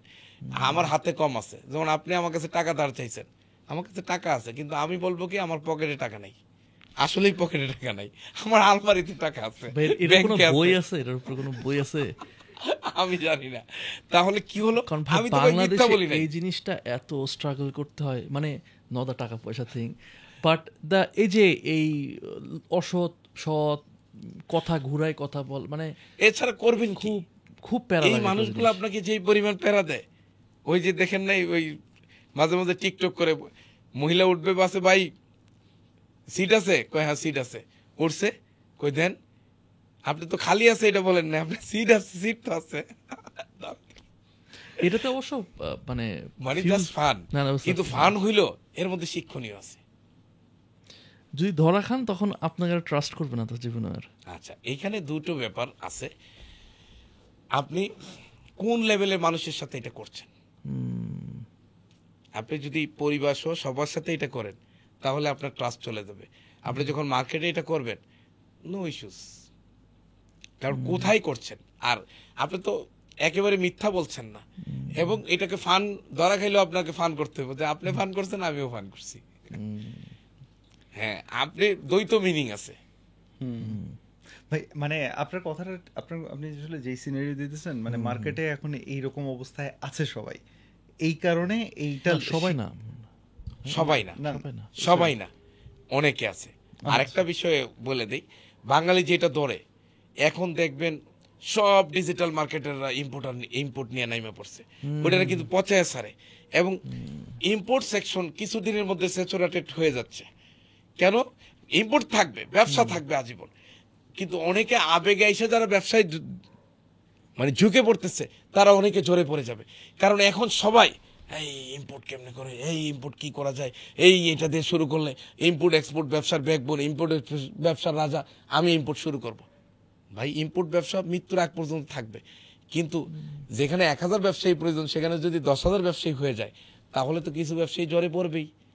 কিন্তু ইন দা লং রান যারা টিকে থাকবে অল আর 1000 কোটি টাকার মালিক, 1-2 কোটি টাকা বললাম না, অল আর কোটিপতি, টিকে থাকতে হবে ইনশাল্লাহ। এই মন মানসিকতা নিয়ে যারা আসবে, যে অনেকে আমাকে বলে এখন কি শুরু করার উপযুক্ত সময়, আমি বলি এইটাই উপযুক্ত সময়, অলরেডি লেট। Already late. আরেক দল লোক বলে কি জানেননি আমারে, কই ভালো সময় আসুক দেখেন আমি কি ব্যবসাটা করি। তা আমি বলি এখন যারা মাঠে আছে, এখন যারা কষ্ট করতেছে তারা তখন কি করবে, আপনি যাইতে যাইতে তারা সুযোগটা খেয়ে ফেলবে। এই জন্য আপনি আগে মাঠে নাইমা রেডি হয়ে থাকেন। আপনি দেখেন না খেলার আগে ওই ওয়ার্ম আপ সাইড লাইনের প্লেয়ার দৌড়াদৌড়ি করে শরীরটা একটু গরম রাখে, আপনি ভাই একটু দৌড়াদৌড়ি করে শরীরটা একটু গরম রাখেন তো ভাই। এই জন্য সবাই নামতে হবে আর শুরু করার এখনই সময়। কারণ হলো যত দেরি করবেন তত লেট হবে, প্রযুক্তি পাল্টে যাবে। স্টুডিওতে ঢোকার সময় উনি না আপনি বলতেছিলেন এসইউ ডেট, ওই জিইউ কামিং, তার মানে অনেক জিনিস নতুন হয়ে যাবে। যা শিখছেন ওইটা কাজে লাগানোর আগে দেখবেন ওইটা ইনভ্যালিড হয়ে গেছে, আর নতুন জিনিস আইছে। ট্রু। ভাই এখানে হচ্ছে যে মানে আমি যদি ইম্পোর্ট ব্যবসাতে, আমি সবাই তো সফল হইতে চাই, মানে আমিও সফল হতে চাই যদি আমি ইম্পোর্ট ব্যবসা করতে চাই, আমি সাকসেসফুলি ইম্পোর্ট ব্যবসা থেকে ভালো লেভেলের ইনকাম করতে চাই, এটা স্ট্যাবলিশ করতে আমার কতদিন সময় লাগে ইউজুয়ালি? ব্যবসার গুমর শিখতে হলে ওয়ারেন বাফেট খুব চমৎকার একটা কথা বলেছে, যে যেই ব্যবসা তুমি 10 বছর করতে পারবে না সেই ব্যবসায় তুমি 10 মিনিট সময় দিও না, ওই 10 মিনিট তোমার সময় অপচয় হয়ে যাবে। ওয়ারেন বাফেট, যিনি বর্তমান বিশ্বের জীবন্ত কিংবদন্তি। আচ্ছা, এখন আমরা বেসিক্যালি আমাদের সমস্যাটা কোথায়, আপনি যখন পরিপূর্ণ ব্যবসায়ী হবেন, অর্থাৎ প্রতি মাসে কমপক্ষে আপনার 4 কন্টেনার পণ্য অর্ডার দেওয়ার ক্যাপাসিটি হবে। এই ক্যাপাসিটি কারো 1 বছরে হতে পারে, কারো 2 বছরে হতে পারে, কারো 3 বছরে হতে পারে, কারো 5 বছরে হতে পারে, কারো 10 বছরে হতে পারে। তা আমি বলবো আপনাকে 10টা বছর লেগে থাকার মেন্টালিটি নিয়ে নামতে হবে। তাহলে আপনার 2-4 প্রজন্ম, ধরেন জহুরুল ইসলামের বাবা কি করতো আপনি কি জানেন? জানেন না। আচ্ছা, আমাদের এই যে সালমান এফ রহমান বেক্সিমকোর মালিক, ওনার বাবা কি করতো? ওনার বাবা কিন্তু সম্ভ্রান্ত মানুষ ছিলেন, ব্যবসার দিকে কি করতেন? আচ্ছা, এরকম আসেন এই আকিজ গ্রুপ, এরকম সব গ্রুপ, এই যে সিটি গ্রুপ, হাট থেকে হাটে লঙ্গি পরে ঘুরে বেড়াতেন, তেমন টাকা ছিল না। এখন তাদের এত টাকা, 2-4-10 প্রজন্ম খাইলে কিছু হবে না। তো ওই লোকটাও যে এইভাবে 10টা বছর টিকে থাকবে, তার এত টাকা হবে, তার ছেলে মেয়ে নাতিপতির সমস্যা হবে না। কিন্তু ওর তো আগে টিকতে হইব, ওর তো আগে, তার মানে টিকে থাকতে হবে। টিকে থাকলে ব্যবসা এরকম। আরেকটা রূপক গল্প বলি, ইয়েলো পেজেস করতো, ওনার নামটা বললাম না, এই যেহেতু ইয়েলো পেজেস করতো অনেকে চিনে গেছে। মানে ইয়েলো পেজেস হলো ব্যবসা বাণিজ্যের তথ্য থাকে এরকম ডিরেক্টরিকে বলা হয় ইয়েলো ও পেজেস। আচ্ছা। তো আচ্ছা, উনি মতিঝিল অফিস, উনি এই ধরেন আজ থেকে 15 বছর আগের কথা বলতেছি, উনি পিআই আনলেন। পিআই এনে প্রথম বছর ব্যবসা ভালো লাভ করতে পারে নাই, মোটামুটি যা আনছে তা খরচ হয়ে গেছে। মিশর থেকে আনছে, দ্বিতীয় বছর পেঁয়াজ আনছে, আইনা লস খাইছে। তৃতীয় বছরের শুরুতে ওই মিশরের ওই ব্যক্তি ফোন দিছে, 2 বছর পর পর পেঁয়াজ দিয়েছে, তার সাথে একটা ভালো রিলেশন অনেক। তো বললো যে তুমি কি পেঁয়াজ এই বছর নিবা? হ্যাঁ আমি পেঁয়াজ নিব। তা ঠিক আছে, আমি তোমার জন্য তাহলে বেশি করে কত নিবা, এইবার তোমার প্রাইস আমি কমাই দিব। বলো ধরেন আমি 200 কন্টেনার পেঁয়াজ নেব। ওকে, ডান। তো এখন ওই লোক এলসি চায়, ও এলসি দেয় না। ওই লোক তো অস্থির হয়ে গেছে, পেঁয়াজ তো পচনশীল পণ্য। ওই মিশরের ওই ভদ্রলোক ফ্লাইট করে ঢাকা এসে পড়ছে। ঢাকা এসে ওর অফিসে গেছে। অফিসে যাওয়ার পরে ও বললো যে ভাই এই ব্যাপার, আমি তো 2 বছর আমি ভাবছিলাম ব্যাংক থেকে একটা লোন পাবো, আমি তোমার থেকে মালটা আনবো, বিভিন্ন বন্ধু বান্ধব, কিন্তু কেউ আমার টাকা দিতেছে না। এখন তো আমি তোমার থেকে মাল আনতে পারতেছি না। ও তো মহা ফেসাদে পড়ে গেছে। তো ও যখন এটা বলল, তখন ওই মিশরি বলল ঠিক আছে, কোল ডাউন, তুমি মাল পাঠাই দিব, মাল বিক্রি করে আমাকে ক্যাশ টাকা দিতে পারবে এখানে? হ্যাঁ পারবো। তো একটা মানে ফর্মাল সিস্টেমের দরকার, যে একটা লামসাম একটা টিটি পাঠাও, $100 $200 মাল পাঠাই দিতে থাকে। ওইখান থেকে মাল পাঠাই দিল চায়না, এই মিশর থেকে মাল আসতেছে, নামতেছে, বেচতেছে, নামতেছে, বেচতেছে। ওই বছর ওই পেঁয়াজের কেজি হয়ে গেল 90 টাকা। নর্মাল সেই পেঁয়াজ 20 টাকা 25 টাকা কেজির পেঁয়াজ হয়ে গেল 90 টাকা। আর তার মতো অনেকে আগের বছর লস খাওয়ায়, ওই বছর অনেকে পেঁয়াজ করে নাই। এই এক পেঁয়াজ দিয়ে পরের টাকায় সে কোটি টাকার মালিক, এবং এই যে সে উঠছে আজ পর্যন্ত ওই কোটি টাকা হলা, এবং অনেকেই তাকে চিনে ফেলছে। যেহেতু আমি ইউলো পেজের কথা বলছি, ইউলো পেজের মালিক অনেকেই তাকে চিনে। তাহলে দেখেন এক পেঁয়াজ দিয়ে সে বিনা পুঁজিতে মানুষ থেকে কোটি কোটি টাকা ব্যবসা করছে। ওই বছরই তার যেই পরিমাণ লাভ হয়েছে, মানে 1-2 কোটি না, 100 কোটি টাকা লাভ হয়েছে। এবার আসেন, তাইলে এইরকম লেগে থাকলে একটা না একটা আইটেম আসবে। ইম্পোর্টে কখনো তেলের দাম বাড়ে, কখনো এটার দাম বাড়বে না, এটা হইতে পারে না। মানে একবার না একবার ধাক্কা লাগবে আপনার শরীরে, ওই ধাক্কায় আপনি যা উঠতে পারেন। এমনি তো আছেই রেগুলার, একবার জোয়ার আসবে, এই জোয়ারে আপনি যত দূর যাইতে পারেন ভাই উঠবেই। আপনার লাইফে সুযোগ আসবেই, আপনি গাড়ি বাড়ি টাকা পয়সা সব হবে। এখন আপনি লেগে থাকাটা এই জন্য খুব জরুরি, আর সুযোগের সন্ধানে থাকা। এবং এইটা কিন্তু একদম বাস্তব গল্প বলছি। এবং অনেকে দেখবেন কমেন্টস করবে যে আমি ওনার নাম সহ কমেন্টস করে দিব, লেখা রাখেন আপনি। অনেকে ওনার নাম সহ কমেন্টস করবে, কারণ যারা ব্যবসার সেক্টরে আসে তারা অনেকে তো তাকে চিনে করবে। আপনি একটু বললাম ওকে। তো এইরকম ভাই লেগে থাকাটা বড় মানসিকতা। এমন ভাইয়া ওভারঅল আমরা হচ্ছে প্রোডাক্ট নিয়ে আসতে পারলাম, সবকিছু বুঝছি, কিন্তু ভাইয়া আমি এই প্রোডাক্টটার দাম কত নির্ধারণ করব, প্রাইসিং, আমার প্রাইসিং স্ট্র্যাটেজিটা কি হবে, সেটা যদি আসলে ঠিক না হয় তাহলে মার্কেটটা তো আমি বড় একটা ধরা খেতে যাচ্ছি। আপনি আমাকে একটু ফর্মুলা দিয়ে বুঝাইতে পারেন বা ওভারঅল আমাকে একটা আইডিয়া দিতে পারেন? আমি একটা কথা বলি, প্রাইসিং কস্টিং এই দুটো জিনিস তাকে আগে বুঝতে হবে। কস্টিং মানে পণ্য হাতে আসা পর্যন্ত তার কত খরচ গেছে, তাহলে কস্টিংটা সে বুঝলে তখন সে প্রাইসিং করতে পারবে। তাহলে যখন সে চায়না এই জিনিসটা 12 টাকা বলবে, সে চিন্তা করতে পারবে যে এটা আমার হাতে আসা পর্যন্ত কস্টিং 18 টাকা, ওকে মার্কেট চলতেছে 24 টাকা, আমি এটা 22 টাকা বেচবো। তাহলে সে ব্যবসায় মারাত্মক গেইনার হবে, অন্য লোকের থেকে পণ্য না নিয়ে তার কাছে নিতে আসবে। কারণ এটা সে বুঝবে কি করে। ওকে, এটা বোঝার জন্য যখন যেই সাইটে যেই প্রোডাক্টটা দেখবে, সেই প্রোডাক্টটার দাম আগে নেওয়ার পরে তার ওই দেশের পরিবহন কেমন হবে এটা সম্পর্কে ধারণা নিবে, জাহাজ বিমান বা ট্রাক ভাড়া কেমন হবে এটা সম্পর্কে ধারণা নিবে, এই দেশে ট্যাক্স কত হবে এটা সম্পর্কে ধারণা নিবে, অন্যান্য কি কি খরচ যোগ হবে এটা যোগ করে সে দেখবে। আচ্ছা, দেখার পরে তাকে একটা পার্সেন্টেজ লাভ করতে হবে। লাভ কত পার্সেন্ট করবে পৃথিবীর কোথাও বলা নাই, এটা মুক্ত বাজার অর্থনীতি, আপনি যত পার্সেন্ট খুশি লাভ করেন। কিন্তু অল ওভার দ্য ওয়ার্ল্ড একটা স্ট্যান্ডার্ড প্র্যাকটিস 25%। দেখবেন অনেক সময় ভোক্তা অধিকার বিভিন্ন প্রতিষ্ঠানে যে জরিমানা করতেছে, আপনার প্রশ্ন হইতে পারে কেন? হ্যাঁ, কেন? ও আনার সময় ডিক্লেয়ার করছে আমি এটা এত দামে বেচবো, ও তো বেশি দামে বেচতেছে এই জন্য। কারণ এইখানে গাপলাটা। আরেকটা হলো, যে পণ্যগুলো নিত্য প্রয়োজনীয় পণ্য, গভর্নমেন্ট চাইলে সেই পণ্যগুলোর দাম কন্ট্রোল করতে পারে। এই দুইটা ফ্যাক্টরের জন্য অভিযান চালাইতে পারে, এছাড়া অভিযানের নাই।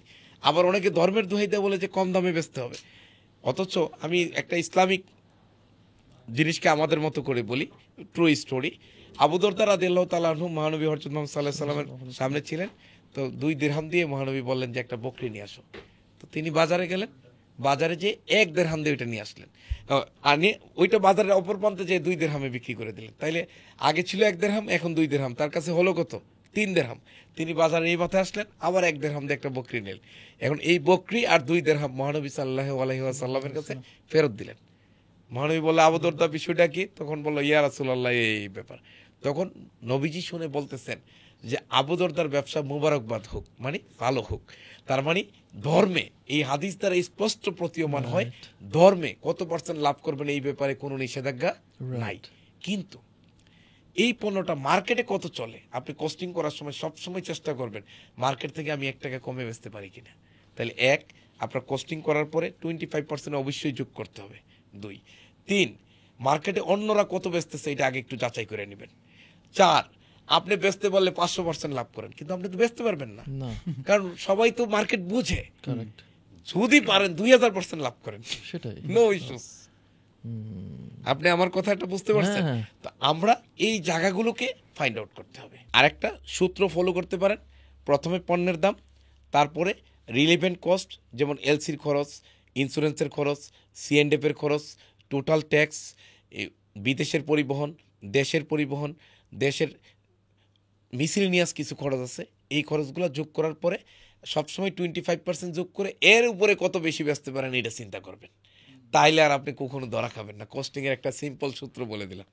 ভাইয়া thank you so much, overall একটা আন্ডারস্ট্যান্ডিং আমরা পেলাম। তারপরও ভাইয়া যদি আপনি একজন ইম্পোর্টারের কতগুলো স্টেপ মেনটেন করতে হবে একজন সফল ইম্পোর্টার হওয়া বা ইম্পোর্ট করে নিয়ে এসে দেশে সফল ব্যবসায়ী হওয়ার জন্য, এই পুরো প্রসেসটাকে যদি একটু সামারি করতেন ভাইয়া। আচ্ছা, প্রথম যে বিষয়টা, আলহামদুলিল্লাহ আমরা তো অনেক অ্যাঙ্গেলে আলোচনা করছি, একবার বেসিক আবার অ্যাডভান্স আবার বেসিক, ফলে আমি একটু সামারি করে দিচ্ছি। প্রথমে তাকে ব্যবসাটা শিখতে হবে, তারপরে কোনো ব্যবসায়ীর সাথে লেগে থাকতে হবে, তারপরে নিজে একা একা অল্প পরিমাণে করবে।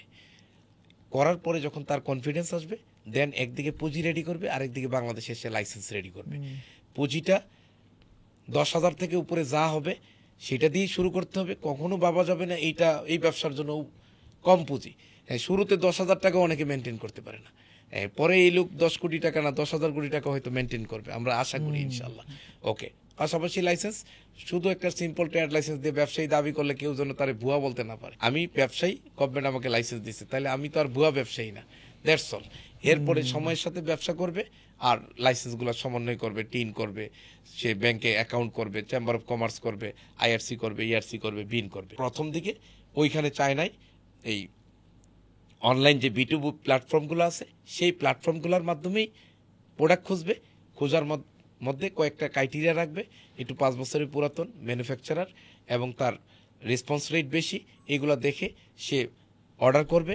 এবং অর্ডার করার পরে প্রথম দিকে নিজে এলসি না দিয়ে কারোর সাথে মিশে অথবা ডোর টু ডোর সার্ভিস দিয়ে অল্প পরিমাণ পণ্য আনার পরে এটাই যখন সে সাকসেসফুল হলো, মার্কেটের বিভিন্ন বৈরিতাগুলো যখন যে আস্তে আস্তে চিনতে পারলো, তখন সে নিজে এলসি দিবে এবং পরিপূর্ণ ব্যবসাটা নিজের কন্ট্রোলে নিয়ে আসবে।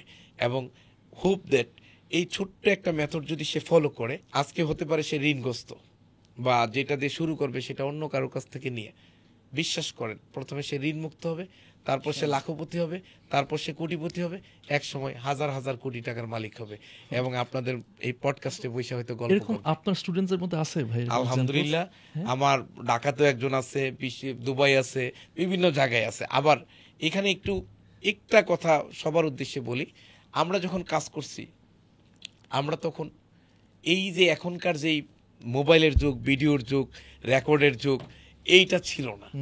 তো আমরা অনেক জিনিসের ওইভাবে রেকর্ড রাখি নাই, কিন্তু আমার দৃঢ় বিশ্বাস আপনার ভিডিওর নিচে এমন বহু ব্যবসায়ী কমেন্টস করবে যে আমি উজাইফার এনাম স্যার থেকে ব্যবসা শিখে আজকে এই কোটিপতি হয়েছি।